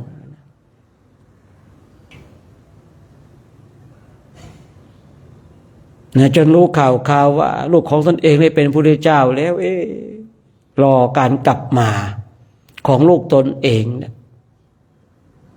รอวันแล้ววันเล่าจากวันเป็นเดือนจากเดือนเป็นปีจากปีนะเป็นหลายปีนะลูกของตนเองก็ไม่กลับมาสู่บ้านเมืองเนี่ยก็เลยมีการประชุมกันว่าจะทำอย่างไรดีนะจะไปเชิญกลับหรือว่ารอให้เข้าเมืองเองเข้าบ้านเองกลับบ้านเองประชุมกันอีกฝ่ายหนึ่งก็บอกว่าควรที่จะเชิญกลับเชิญกลับอีกฝ่ายหนึ่งก็บอกว่าไม่ได้ขนาดตอนออกบวชเนี่ยยังหนีออกเลยถ้ามีความประสงค์อยากจะมาเดี๋ยวมาเองพูดคุยกันตกลงไม่ได้ก็เลยการยกมือเนี่ยซาวเสียงยกมือนับตัวแล้วฝ่ายที่ส่วนที่ต้องไปเชิญกลับเนี่ยมีมากกว่าฝ่ายที่ไม่อยากให้กลับเนี่ยให้กลับเองเนี่ยมีฝ่ายของเทวทัตราชกุมารตกลงปรงใจกันแล้วก็ส่งอมาตย์เนี่ยส่งอมาตย์มาจากกรุงกบิลพัสมาสู่วัดเวรุวันเนี่ยชุดแรกมาถึงได้ฟังธรรมขอบวชชุดที่สองชุดที่สามชุดที่สี่มาเท่าไรก็ฟังธรรมแล้วก็ขอบวชแล้วเนี่ยก็ไม่ได้กราบอาราธนานิมนต์ให้เข้าสู่กรุงกบิลพัสพระเจ้าสุโธทนะเองคร่ำครวญลูกของเราบวชเป็นพระเป็นพุทธเจ้าแล้วเนี่ยเป็นพุทธเจ้าแล้วเนี่ยเราส่งอมาตย์ไปอมาตย์ทั้งหลายเนี่ยสงสัยไม่รักเราแล้วไม่มีความรักความอาทรเราแล้วจึงไม่นิมนต์พระเจ้าเข้าสู่เมืองผลสุดท้ายก็เลยเนี่ยสั่งให้การุทายีอมาตย์การุทายีอมาตย์นี่เนี่ยเป็นสหชาติของพระพุทธเจ้าคือเกิดในวันเดียวกันไม่แน่ใจว่าเวลาเดียวกันหรือเปล่าแต่ว่าวันเดียวกันคือเป็นสหชาตินั่นคือความเป็นจริงในวันนั้นเนี่ยคงจะมีสิ่งที่เกิดขึ้นเนี่ยพร้อมกับพระพุทธเจ้ามากแต่ว่ามีอยู่7เรียกว่าสหชาติทั้ง7ที่เกิดขึ้นพร้อมกันเนี่ยแต่ในตำราเกิดขึ้นพร้อมกันนั่นหมายว่าเกิดในเวลาเดียวกันแหละเนาะแต่ทางนี้ทางนั้นก็ไม่รู้ได้ว่าเกิดพร้อมกันจริงหรือเปล่าเนาะแต่ถ้าในตำราเกิดขึ้นเกิดพร้อมกันคำว่าพร้อมกันอาจจะเป็นเวลาเดียวกันหรือวันเดียวกันก็นั่นแล้วแต่ให้ท่านทั้งหลายลองไปพิจารณาเอาคำว่าพร้อมกันเนี่ยอาจจะวันเดียวกันอาจจะเวลาเดียวกันทั้งขึ้นไปอยู่กับท่านทั้งหลายว่าลองไปพิจารณาดูศึกษาดูแต่บทสรุปคือเกิดขึ้นพร้อมกันวันเดียวกันเวลาเดียวกันก็ว่ากันไปการุทายีอมาตย์เนี่ยพระเจ้าสุโธทนะก็เลยเป็นเพื่อนเล่นกันมาตั้งแต่เก่าก่อนส่ง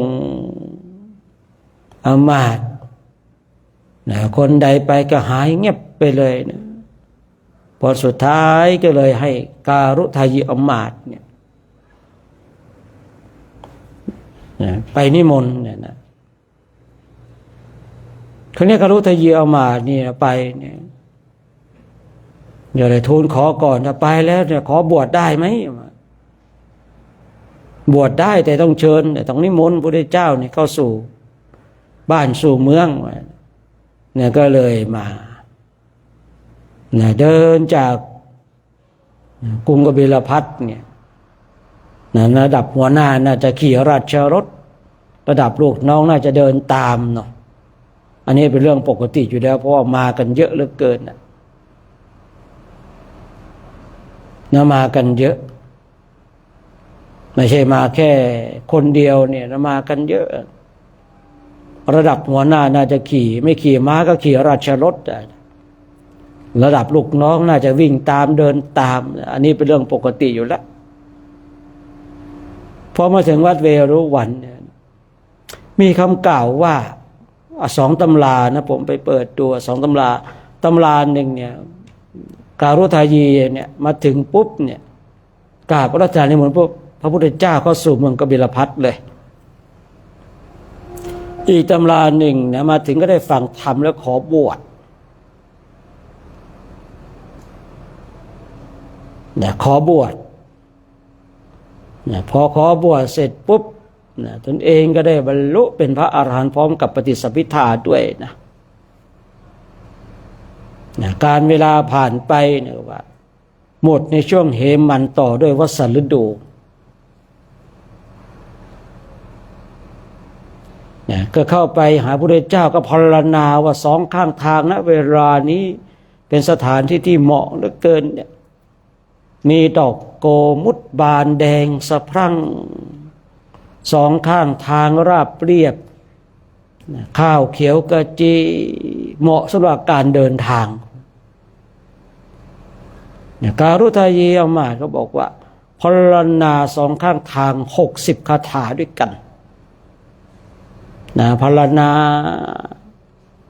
พระเจ้าของเราได้ยินได้ฟังแล้วรู้เลยว่าการุทายีจะนิมนต์เข้าสู่เมืองกบิลพัสดุแหละการุทายีเนี่ยพระการุทายีเนี่ยพรรณนาถึง60 คาถาด้วยกันนะพรรณนา2 ข้างทางว่าเป็นอย่างนั้นเป็นอย่างนี้เนี่ยมันชอบใจว่า2 ข้างทางนั้น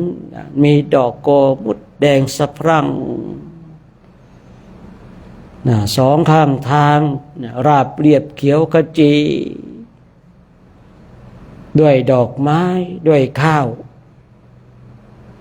พระพุทธเจ้าได้ยินได้ฟังแล้วก็เข้าใจนะก็เลยบอกว่าเธอไปบอกสงฆ์ว่าเราเนี่ยจะเข้าสู่เมืองกบิลพัสดุแล้ว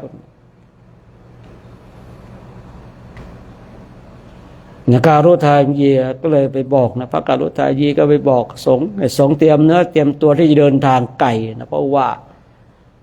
การที่จะเดินทางไกลนะต้องมีการเตรียมตัวพระที่มีจีวรเก่าคล่ำคร่าก็ต้องเย็บต้องปะต้องดูผ้าซักย้อมเตรียมบริขารที่จะเดินทางไกลมีมาตั้งแต่ในสมัยครั้งพุทธกาลแล้วว่าพระจะเดินทางไกลเนี่ยต้องเตรียมก่อนเหมือนกับเราเนี่ยจะเดินทางมาจากประเทศไทยเนี่ยเข้าสู่ประเทศอินเดียก็ต้องมีการเตรียมหลายๆสิ่งหลายๆอย่างแม้แต่ขบวนเสด็จของพระพุทธเจ้าเองพระเจ้าสั่งให้พระการุทายีเนี่ยไปบอกสงฆ์การุทายีได้บอกสงฆ์เรียบร้อยสงฆ์ก็เตรียมตัวซักผ้าย้อมผ้าเตรียมหลายๆสิ่งหลายๆอย่างในบริขารของตนเองนี่พระการุทายีก็เลยคิดทำอย่างไรดีเนี่ยกลัวทางกรุงกบิลพัสดุไม่รู้เนี่ยก็เลยเนี่ยเหาะไปบางตำราก็บอกว่าดำดินไปอันนี้ก็แล้วแต่เนาะแต่น่าจะเหาะมากกว่านะผมว่าเพราะว่าน่าจะเหาะไปเนี่ยว่าเหาะเที่ยวไปเที่ยวมาคอยส่งข่าวเหาะไปไปถึงเมืองกรุงกบิลพัสดุเนี่ยพระเจ้าสุโธทนะจำไม่ได้พระเจ้าสุโธทนะเนี่ยจำอมาตย์ที่ตนเองส่งไปไม่ได้คือพระการุทายีเนี่ยถามว่าท่านเป็นใคร พระการุทายีก็บอกว่าจำไม่ได้หรือเนี่ยที่พระองค์ส่งเราไปเนี่ย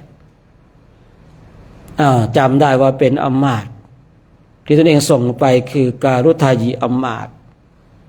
ตอนนี้เนี่ยเราบวชแล้ว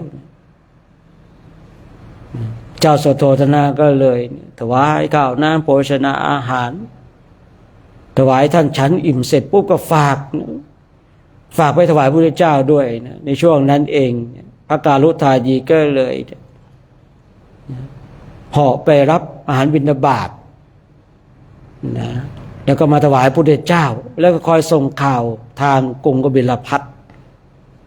นะว่าตอนนี้พระพุทธเจ้าเนี่ยถึงตรงนั้นแล้วถึงตรงนี้แล้วเหลืออีกเท่านั้นเท่านี้จะถึงเนี่ยทำอยู่อย่างนั้นทางพระเจ้าสุโธทนะก็เลยพุทธเจ้าจะเสด็จเข้าเมืองนี่ทำอย่างไรดีนะเลยสร้างวัดแห่งแรกเนี่ยทางฝ่ายกบิลพัสดุคือวัดนิโคธารามคือวัดนิโคธารามเราก็จะได้ไปอยู่นะได้ไปพักอยู่เป็นวัดแห่งแรกในฝ่ายกรุงกบิลพัสดุคือวัดนิโคธารามพระการุทายีเนี่ยเที่ยวเหาะไปเหาะมาคือตอนเช้าก็เหาะไปแล้วไปที่กรุงกบิลพัสดุไปรับอาหารบิณฑบาตแล้วก็ส่งข่าวด้วยว่าพระพุทธเจ้าเนี่ยตอนนี้ถึงตรงนั้นตรงนี้แล้วอีกกี่วันจะถึงเนี่ยก็อยู่อย่างนั้นนะเป็นเหตุให้สกุลมีความเลื่อมใสพระการุทายีนะพระการุทายีเลยพระพุทธเจ้าก็เลยส่งยกย่องเป็นเอตทัคคะทำสกุลให้เลื่อมใสการที่สาวกของพระพุทธเจ้าเนี่ยจะได้เป็นเอตทัคคะได้นั้นไม่ได้อยู่ดีๆพระพุทธเจ้าจะทรงตั้งเป็นเอตทัคคะ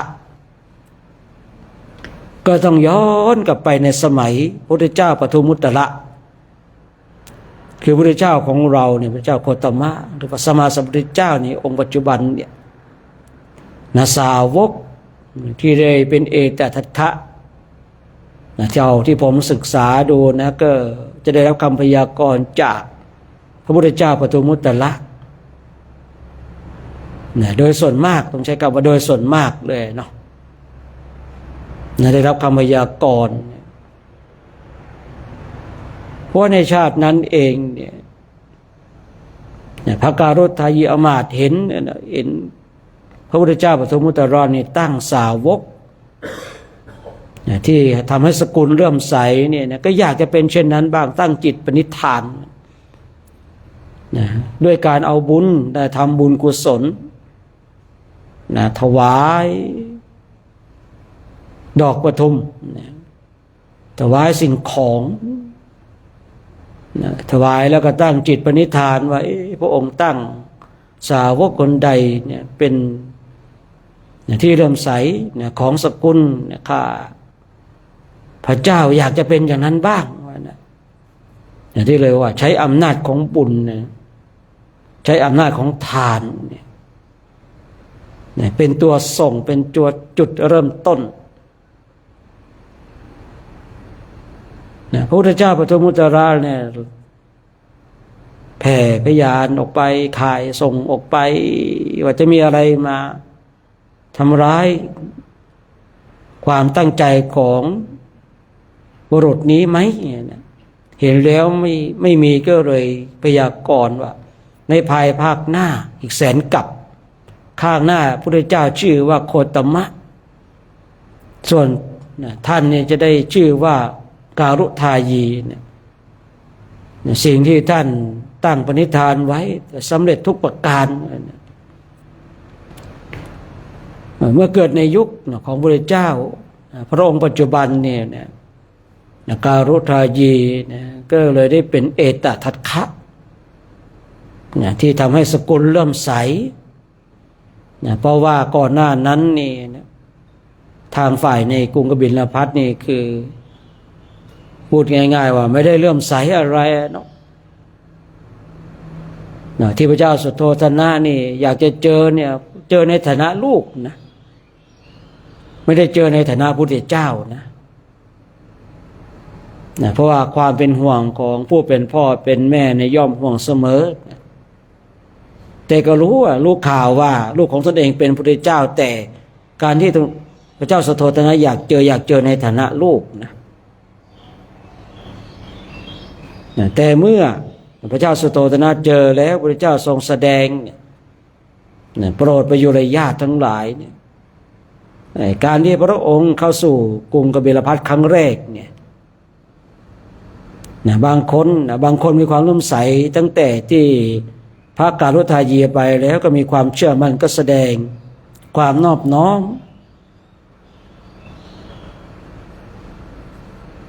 แต่บางคนที่ไม่มีความเลื่อมใสก็ทำตัวแข็งกระด้างพระองค์ก็เลยทรงแสดงฝนให้ตกลงบางคนเนี่ยปรารถนาให้เปียกก็เปียกไม่อยากให้เปียกก็ไม่เปียกเนี่ยเจอความอัศจรรย์นะในการแสดงธรรมนะถ้าเป็นเหตุให้พระเจ้าสุโธทนะได้บรรลุเป็นพระโสดาบันนะบางปีก็ได้ไปที่สถูปของพระเจ้าสุโธทนะนะบางปีก็ไม่ได้ไปบางปีก็ได้ไปนะบางปีก็ได้ไปอยู่นะในราชวังกบิลพัสนะบางปีก็ไม่ได้ไปเนี่ยอันนี้แล้วแต่เหตุนะเพราะว่าบางอย่างเหตุไม่พร้อมนะก็ไม่ได้ไปเนาะพระเจ้าทรงตั้งนะการุทายีเนี่ยเป็นเอตทัคคะนะสมความปรารถนาที่ตนเองตั้งไว้คราวนี้ย้อนกลับมาดูตัวของเราท่านทั้งหลายกันนะบางทีเนี่ยที่ผมคุยในภาษาวกในฝ่ายเอตทัคคะเนี่ยคือให้เราเข้าใจนะว่าคือบางคนบางท่านเนี่ยแต่พร้อมกับคำที่ผมเคยคุยว่าคือบางคนเกิดมาเพื่อบรรลุธรรมเนี่ยคนบางคนเกิดมาเพื่อสร้างบารมีเนี่ยเพราะอะไรเนี่ยถ้าเราศึกษาในพระอสิติมหาสาวกเราจะเข้าใจเลยนะทีนี้คนทั้งหลายไม่เข้าใจเช่นเราเข้าใจนะสิคนทั้งหลายเนี่ยมาบวชพระต้องเป็นพระอรหันต์เลยพอบวชเป็นพระต้องเป็นพระอรหันต์เนี่ยอันนี้คือเขายังไม่เข้าใจในเรื่องของการสร้างบุญและบารมีไม่เข้าใจในเรื่องของพระอสิติมหาสาวกเนี่ยแต่ถ้าคนเข้าใจก็จะรู้เลยคนเราเนี่ยเกิดมาเนี่ยบางคนเกิดมาเพื่อบรรลุธรรมบางคนเกิดมาเพื่อสร้างบารมีสมัยก่อนผมเองก็ไม่เข้าใจคือในความคิดของเราเนาะเป็นพระต้องบรรลุธรรมทุกรูปเนี่ยขนาดเป็นนักบวชนะเป็นในช่วงนั้นบวชแล้วมีความคิดเช่นนี้นะแต่วันหนึ่งเดินไปเดินมาแล้วก็นั่งจิตมันบอกว่าคนเราเนี่ยไม่ได้เกิดมาเพื่อบรรลุธรรมทุกคนนะในแต่ละชาติเนี่ยในแต่ละชาติที่คนเราเกิดมาบางคนก็เกิดมาเพื่อบรรลุธรรมบางคนก็เกิดมาเพื่อสร้างบารมีเนี่ยนั่งสมาธิแล้วเนี่ยจิตมันบอกคือจิตบอกปุ๊บถามว่าเชื่อเลยไหมก็ไม่เชื่อจิตที่มันบอกเราบางอย่างมันก็เชื่อได้บางอย่างก็เชื่อไม่ได้เราก็ต้องอาศัยปัญญาของเราที่มีอยู่พิจารณาคือนี่เมื่ออาศัยปัญญาในการพิจารณาแล้วเนี่ยก็ศึกษาเนี่ยอ่านได้ยินได้ฟังมาใช่เนาะกว่าพระพุทธเจ้าของเราจะได้บรรลุเป็นพระสัมมาสัมพุทธเจ้าเนี่ยสร้างความเป็นเปลี่ยนบารมีทั้ง4ทรงไขเนี่ยส่วนสาวกสาวกไม่ได้เกิดมาผู้เป็นสาวกของพระสัมมาสัมพุทธเจ้าโดยไม่ใช่เกิดมาผู้เป็นพระอสิติมหาสาวกเลยไม่ใช่เกิดมาแล้วเป็นเอตทัคคะเลยไม่ใช่ต้องอาศัยการสร้างบารมีอาศัยการเวียนว่ายตายเกิดถ้าผมจำไม่ผิดนะพระการุทายีอมาตย์ที่ได้ถวายทานกับพระพุทธเจ้า ที่ชื่อว่าปทุมุตระเนี่ยได้เป็นพระเจ้ามหาจักรพรรดิเนี่ย20 ชาติด้วยกันนะเวียนว่ายตายเกิดจนในชาติสุดท้ายเกิดเป็นพระการุทายีเนี่ยมันจะเลยทำให้เข้าใจเลยสิ่งที่จิตของเราบอกเราเองว่าไอ้คนเราเลยเกิดมาบางคนเกิดมาเพื่อสร้างบารมีสร้างบารมีเมื่อบารมียังไม่เต็มก็ยังไม่มีสิทธิ์ที่จะได้บรรลุธรรมเนี่ยผู้ที่ได้บรรลุธรรมเนี่ยบารมีเขาเต็มท่านทั้งหลายบางคนที่เกิดมาเนี่ยได้บรรลุธรรมในชาตินี้บารมีเต็มแล้วพร้อมแล้วที่จะหยุดในการเวียนว่ายตายเกิดแต่ผู้ที่สร้างบารมียังไม่พร้อมที่จะหยุดการเวียนว่ายตายเกิดเนี่ยเพียงแต่เราเข้าใจตรงจุดนี้เนี่ยคนทั้งหลายก็จะมองพระที่หลงผิดบ้างถูกบ้างผิดบ้างเหลวไหลบ้างมันเป็นเรื่องปกติของปุถุชนมันเป็นเรื่องปกติของปุถุชนแต่ว่าปุถุชนเช่นเรามันเป็นกัลยาณปุถุชนเป็นปุถุชนที่ได้รับการศึกษาที่เราศึกษาแล้วเนี่ยว่าสิ่งที่เป็นกุศลพึงรักษาสิ่งที่เป็นอกุศลพึงละมันเสียเนี่ยก็เรียกกัลยาณปุถุชนย่อมรักษาสิ่งที่เป็นกุศลพึงละสิ่งที่เป็นอกุศลนี่ก็เรียกกัลยาณปุถุชนเป็นปุถุชนที่ได้รับการศึกษาแต่เราก็ต้องเข้าใจในคำว่าปุถุชนย่อมหลงผิดบ้างเพราะมีการขาดสติสัมปชัญญะยังไม่เต็มรอบเมื่อสติสัมปชัญญะยังไม่เต็มรอบมันก็หลงผิดกันได้หรือเปล่าแต่เราก็อาศัยหลักธรรมที่พระเจ้าทรงแสดงเนี่ยมาเป็นเครื่องขัดเกลาตัวของเราเองที่ผมเคยคุยนะปุถุชนผิดได้แต่อย่าซ้ำแล้วซ้ำอีกผิดแล้วผิดอีกอย่างเงี้ยเขาเรียกว่าปุถุชนเต็มร้อยเนี่ยแต่ถ้าปุถุชนเนี่ยผิดแล้วเนี่ยไม่ผิดอีกเนี่ยกัลยาณปุถุชนคราวนี้เราท่านทั้งหลายเนี่ยทุกคนนะไม่ว่าฝ่ายพระก็ดีญาติโยมก็ดีเนี่ยเมื่อได้ยินได้ฟังตรงจุดนี้แล้วก็จะเข้าใจแล้วว่าคนเราเกิดมาบางคนเพื่อสร้างบารมีบางคนเกิดมาเพื่อบรรลุธรรมเราศึกษาในเรื่องของพระอสิติมหาสาวกกว่าจะได้บรรลุธรรมกว่าจะได้เป็นพระเอตทัคคะเนี่ยโอ้โหสร้างบารมีมาเมื่อบารมียังไม่เต็มเนี่ยก็ไม่มีสิทธิ์ที่ได้บรรลุธรรมที่เรามาบวชกันเนี่ยที่เรามาเดินจาริกธุดงค์กันเนี่ยที่เรามากราบสังเวชนียฐานทั้ง4เนี่ยเพิ่มเติมบารมีเนี่ยของเราให้มันมากยิ่งขึ้นไปชาตินี้บารมีไม่เต็มชาติหน้าก็มาเพิ่มเติมต่อชาติหน้ายังไม่เต็มชาติต่อไปก็มาเพิ่มเติมต่อมันต้องเต็มสักชาติแล้วท่านทั้งหลายไม่มีใครเราเกิดมาปุ๊บบารมีเต็มปั๊บเลยต้องอาศัยการเวียนว่ายตายเกิดในการสะสมซึ่งบุญบารมีเพื่อเป็นเหตุอริยมรรคอริยผลเพื่อเป็นเหตุให้ถึงพระอสิติมหาสาวกเพื่อเป็นเหตุให้เป็นอัครสาวกเบื้องซ้ายเบื้องขวา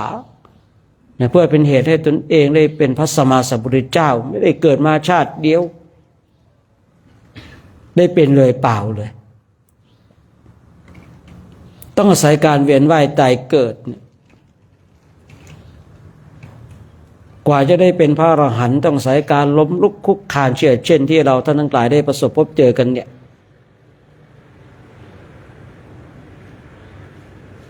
เท่าที่ผมศึกษามานะไม่มีพระอรหันต์ท่านใดในอดีตชาติหรือว่าก่อนที่ตนเองจะได้เป็นพระอรหันต์เนี่ยไม่ได้ทำสิ่งที่ผิดพลาดนะผิดพลาดกันทุกรูปนะก่อนหน้าที่จะได้เป็นพระอรหันต์นะ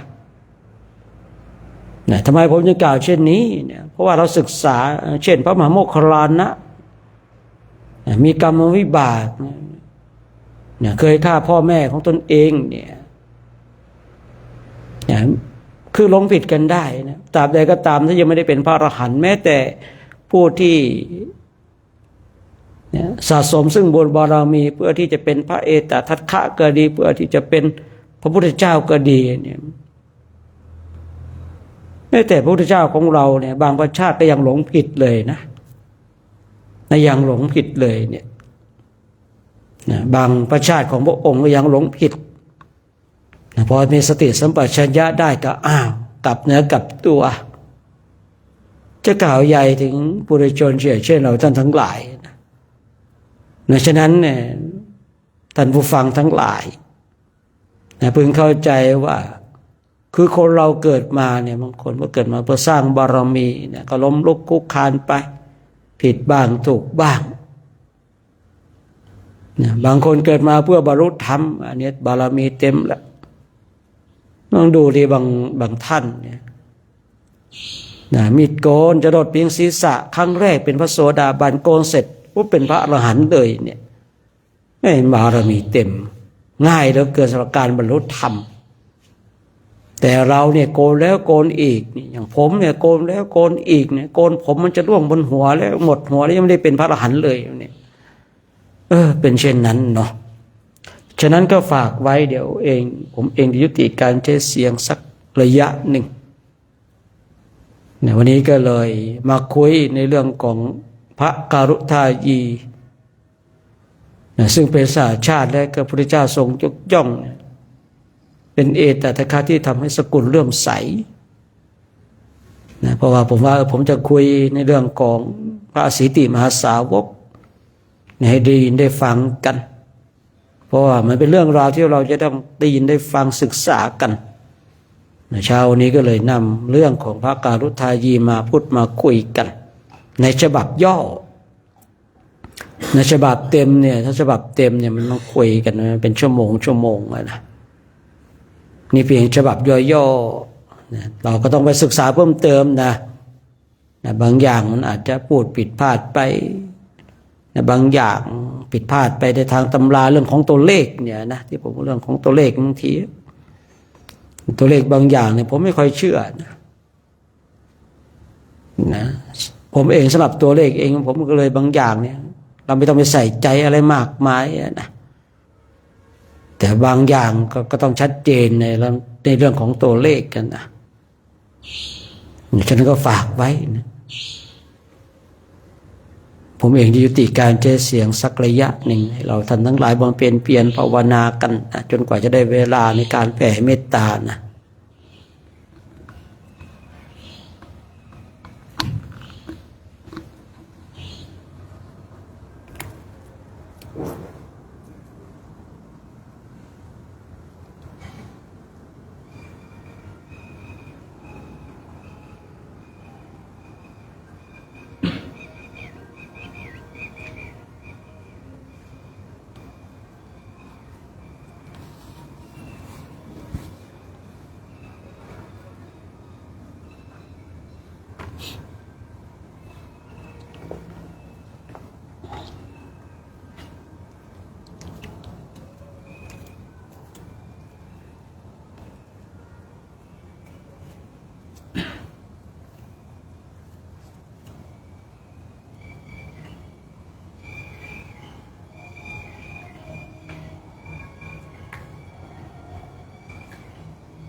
ที่เจ้าพ่อนั้น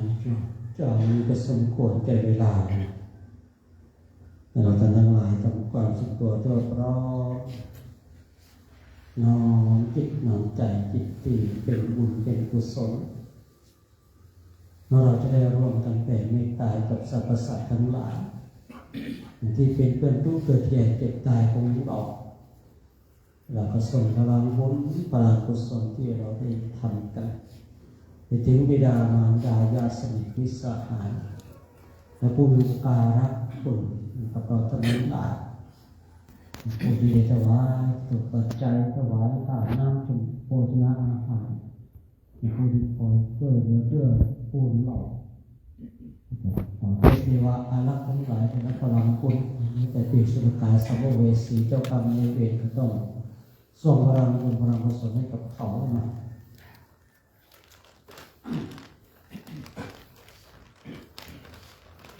สัพเพสัตตาอาเว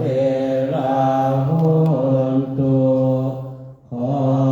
สัพพสัตว์ทั้งหลายทั้งปวงที่เป็นเพื่อนทุกข์เกิดแก่เจ็บตายด้วยกันทั้งหมดทั้งสิ้นจงเป็นสุขเถิดอย่าได้มีเวรต่อกันและกันเลยอาพยาปัชชาโหนตุจงเป็นสุขเถิดอย่าได้บาดเบียนซึ่งกันและกันเลยอานิทาโหนตุจงเป็นสุขเถิดอย่าได้ความทุกข์กายทุกข์ใจเลยโสขิอัตตานังปริหะลันโตจงมีความสุขกายสุขใจรักษาตนให้รอดพ้นจากทุกข์โทษเวรภัยอันตรายทั้งปวงจงทุกข์หน้าเถิดกาตังปุญญาภารังไมหังสะเอภาคีภาวันตุเตขอสัพพสัตว์ทั้งหลายทั้งปวงเหล่านั้นจงเป็นผู้มีส่วนได้เสวยผลบุญที่ข้าพเจ้าทั้งหลายได้บำเพ็ญแล้วนี้เถิ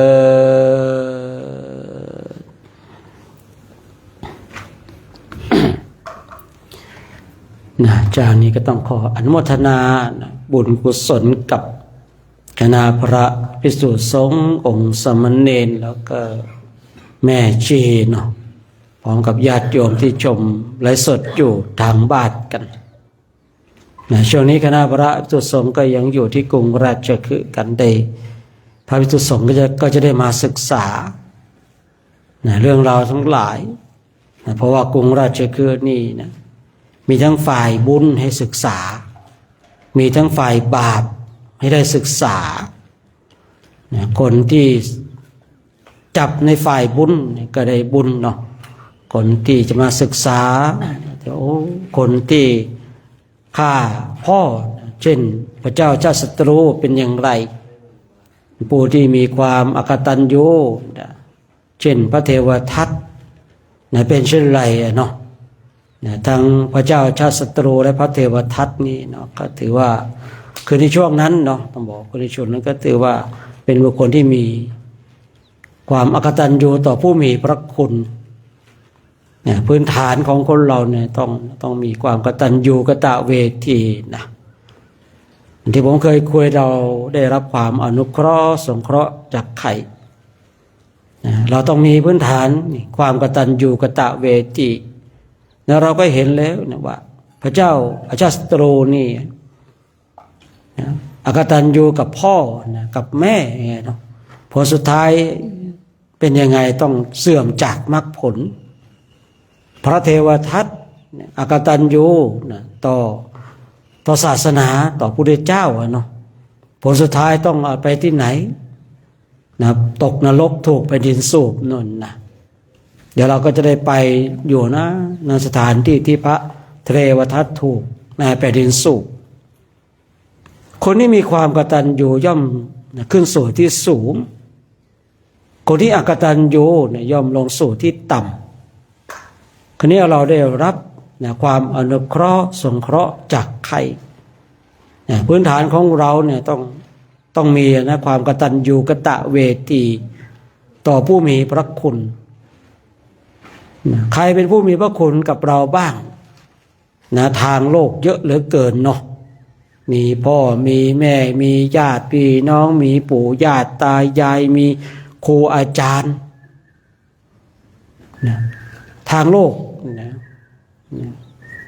ผู้มีพระคุณกับเราเนี่ยก็มีมากนะส่วนทางธรรมเนี่ยนะคือตั้งแต่พระพุทธเจ้าลงมาเลยพระพุทธเจ้าลำดับแรกเนี่ยพระเจ้ามีพระคุณกับเรานะแล้วก็พระธรรมแล้วก็พระสงฆ์นะครูบาอาจารย์นะเพื่อนสาธมิกเนี่ยญาติโยมเนี่ยคือญาติโยมก็เป็นผู้มีพระคุณกับเรานะพระพุทธเจ้ามีคุณกับเราอย่างไรเนี่ยอันนี้ไม่ต้องสักยายก็ได้เนาะเรารู้อยู่แล้วครูบาอาจารย์เนี่ยมีคุณกับเราอย่างไรเนี่ยท่านเหล่านี้เนี่ยเป็นผู้มีพระคุณคอยช่วยเหลืออนุเคราะห์สงเคราะห์แม้แต่ญาติโยมเองคือในพระเราเนี่ยถ้าพื้นฐานเนี่ยความกตัญญูไม่มีเนี่ยโอ้โหจบเลยนะจะจบเช่นใครเช่นพระเทวทัตนะไปสู่ที่สูงไม่ได้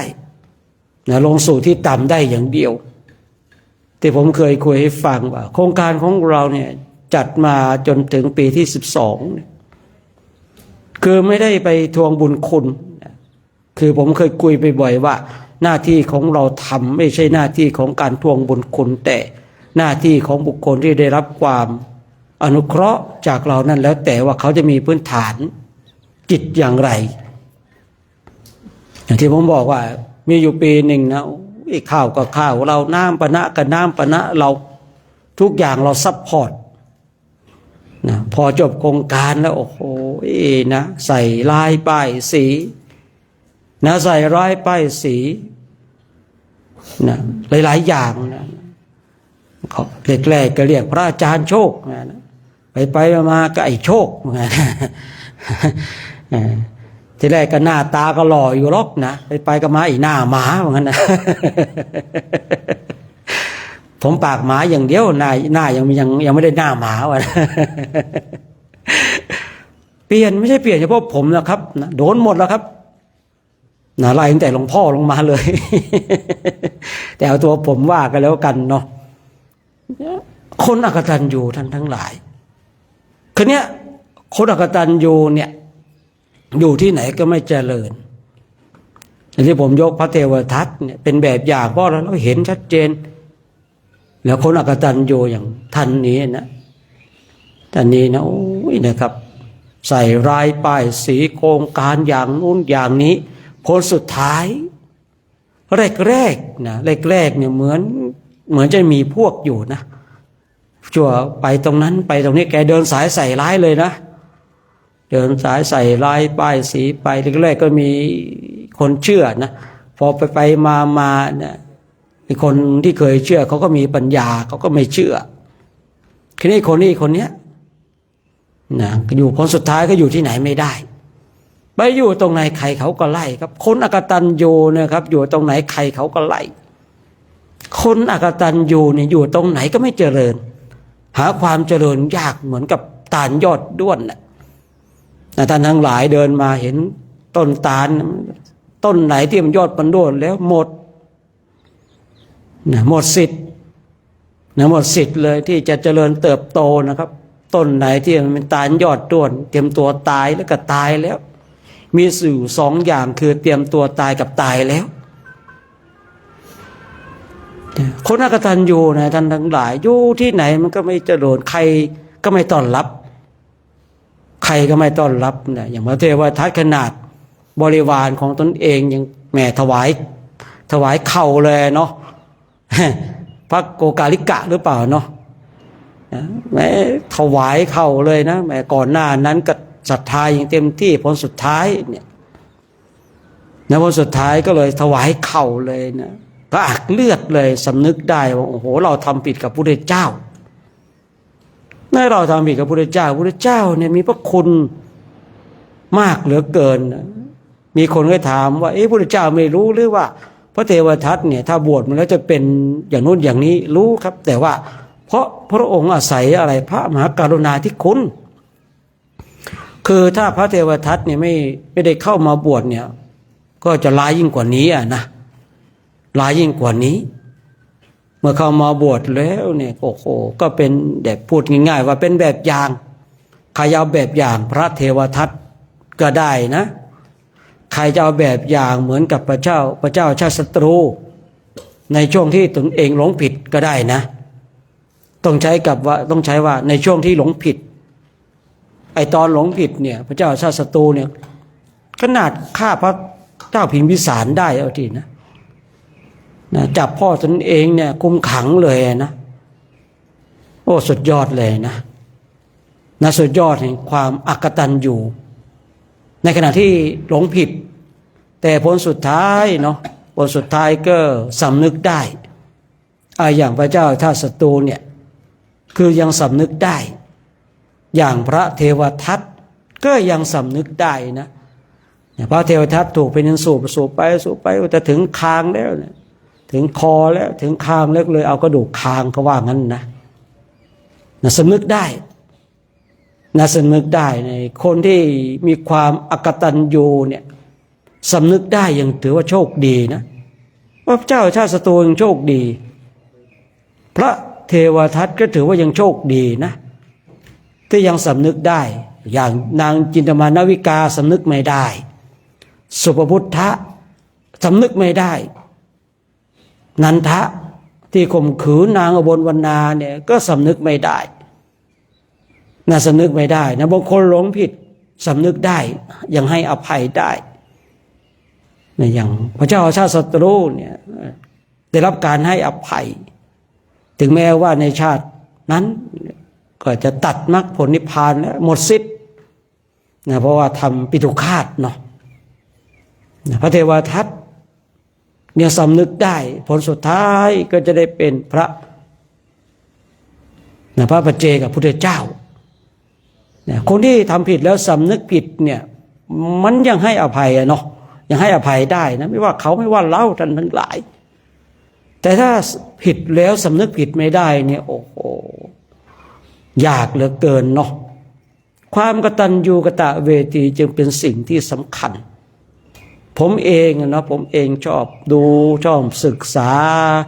คนที่มีความกตัญญูกตเวทีต่อพ่อแม่มีความกตัญญูกตเวทีต่อครูอาจารย์มีแต่ความเจริญผมเห็นมีแต่ความเจริญนะแต่คนที่อกตัญญูต่อพ่อต่อแม่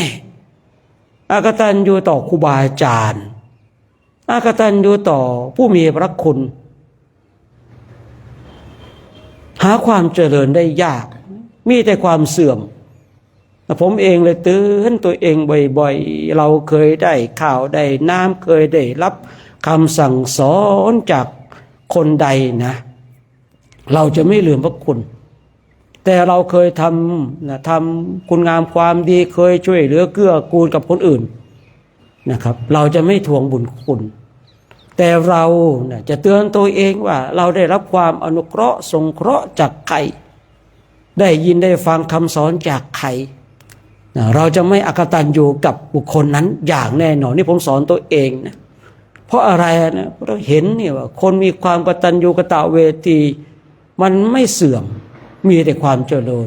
แต่คนอกตัญญูเนี่ยมีแต่ความเสื่อมหาความเจริญได้ยากเมื่อเรารู้เช่นนี้เนี่ยเรารู้แล้วเราเห็นแล้วแจ้งประจักษ์หลายๆอย่างแล้วเรายังเป็นบุคคลที่อกตัญญูอยู่มันก็พูดง่ายๆว่าช้อนไม่รู้จักรสน้ำแกงฉันใดเนี่ยผู้ที่บอกว่าเข้าใจแต่ยังทำอยู่มันก็ฉันนั้นแหละท่านทั้งหลาย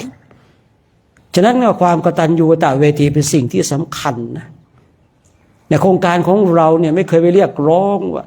คุณต้องกลับมาช่วยงานนะ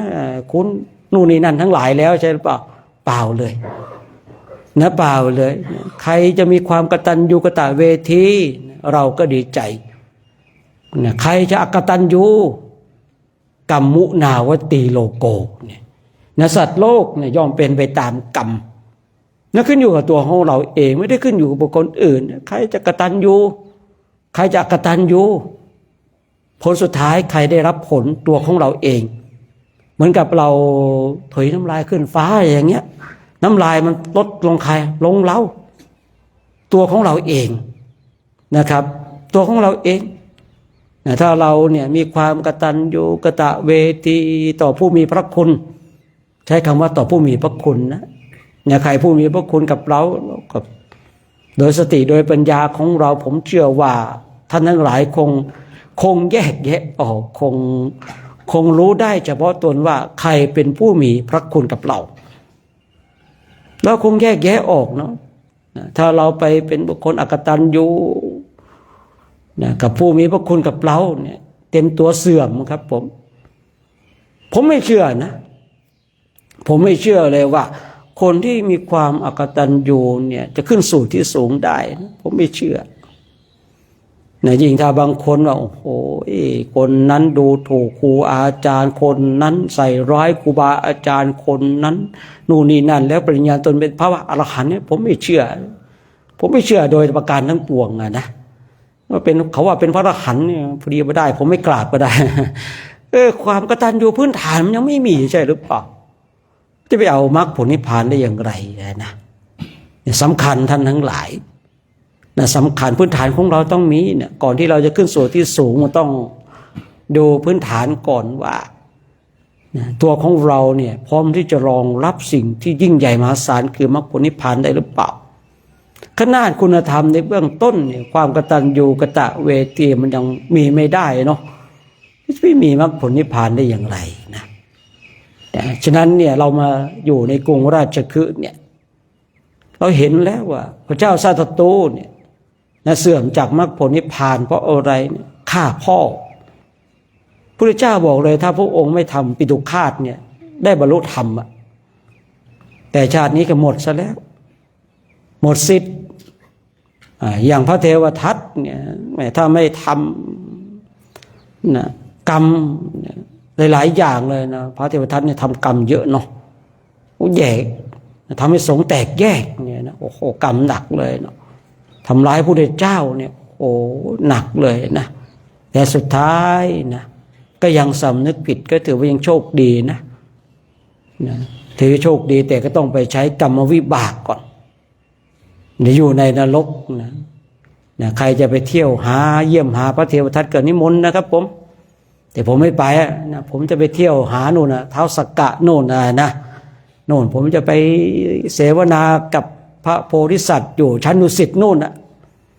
ไม่ไปหาแน่พระเทวทัตนะใครจะไปก็ไปนะแต่ผมโน่นจะไปโน่นนะ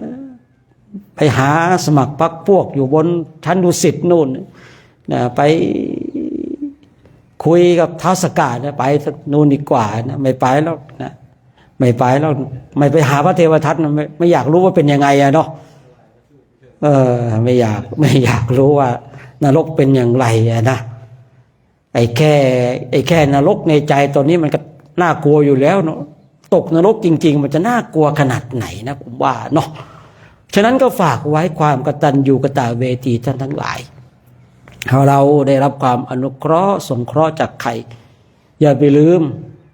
นะอย่าไปลืมนะในบุญคุณนะของบุคคลเหล่านั้นนะเจ้าวันนี้ก็ต้องขอ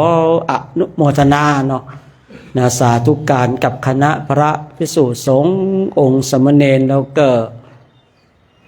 แม่ชีแล้วก็ญาติโยมที่ชมและสดอยู่ทางบ้านเราก็ขออนุโมทนาสาธุการนะว่าไงถวายสาธุนะฟ้องหมู่คณะนะบาท385 รูปีกับ120 บาท1,000 กว่ารูปีกับ100 กว่าบาทนะค่าน้ำปะนะนะกันสาธุการเนาะเมื่อวานก็ถวาย2 อย่างเลยนะ ปกติว่าจะถวายอย่างเดียวเนาะที่แรกก็ให้ครูบาอาชิตเอาน้ำปนะลงนี่เอาน้ำอะไรก็ได้มานะ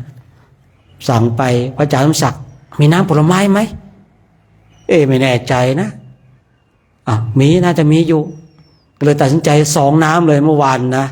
2 น้ำปกติน้ำเดียวนะเนี่ยว่า2 น้ำเลยนะเดี๋ยววันนี้ก็ถวายนะเดี๋ยววันนี้ให้แม่คณะแม่ชีเป็นตัวแทนนะเป็นตัวแทนถวายพระตอนออกเดินหน่อยนะแม่ชีเมื่อวานนะว่าจะไม่รู้จะหาติดต่อยังไงนะเนี่ยก็เลยให้พระท่านนั้นไปนะวันนี้ให้คณะแม่ชีช่วยหน่อยช่วยเป็นตัวแทนญาติธรรมถวายน้ำปันนะพระออกไปนู้นวันนี้ถ้ำภูเขาคิชกูฏได้ข่าวว่าจะไปถ้ำอินทสาระด้วยนะที่พระอินทร์ไปฟังธรรมจากพระพุทธเจ้านะไม่แน่ใจว่าจะได้ไปหรือเปล่าเนาะแต่ว่าที่แน่ๆเนี่ยได้ขึ้นภูเขาคิชกูฏแน่นะก็โมทนากับท่านทั้งหลายทุกคนทุกท่านเลยร่วมสร้างบุญสร้างบารมีกันก็ขออ้างอิงคุณพระศรีพระรัตนตรัยจงปกปักรักษาให้เราท่านทั้งหลายจงมีความสุขมีความสงบมีความร่มเย็นคิดสิ่งประการใดเป็นไปโดยชอบประกอบในธรรมแล้วก็ขอให้สิ่งนั้นจงสำเร็จด้วยเถิดต่อไปร่วมกันให้พรนะญาติโยมบูชถวายจตุปัจจัยถวายข้าวน้ำโภชนาอาหารถวายแรงกายแรงใจกันเนาะญาติโยมที่ชมและสวดอยู่ก็ร่วมรับพรกันอายุโทภราโทเทียโลวันนาโทปฏิภาณโทสัทธาตาเมธาวิสุขังโสอติคาชติอายุหังทาตวาภรังวานังสุขันจะปฏิภาณโทติคายุยาสวะโหติยาทายาทุปปัจจติติครับเดี๋ยวกราบพระพร้อมกันนะ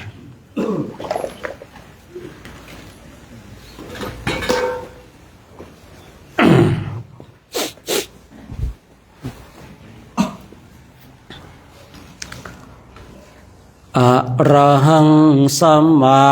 สัมพุทโธภะคะวาพุทธังภะคะวันตังอภิวาเทมิสวากขาโตภะคะวะตาธัมโมธัมมังนะมัสสามิสุปฏิปันโนภะคะวะโตสาวกสังโฆสังฆังนามามิ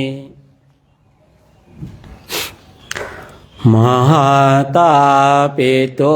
โคนังอาหังวันทามิคุโรอุปัชจาริยาโคนังอาหังวันทามิน้อมจิตน้อมใจกราบคุณครูบาอาจารย์พร้อมกัน3 ครั้งพร้อมแล้วกราบพ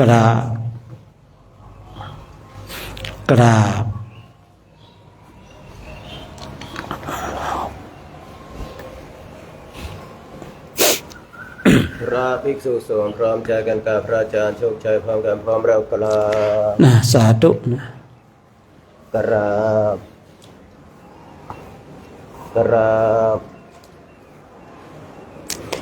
สามเณรแม่ชีพร้อมแล้วกราบค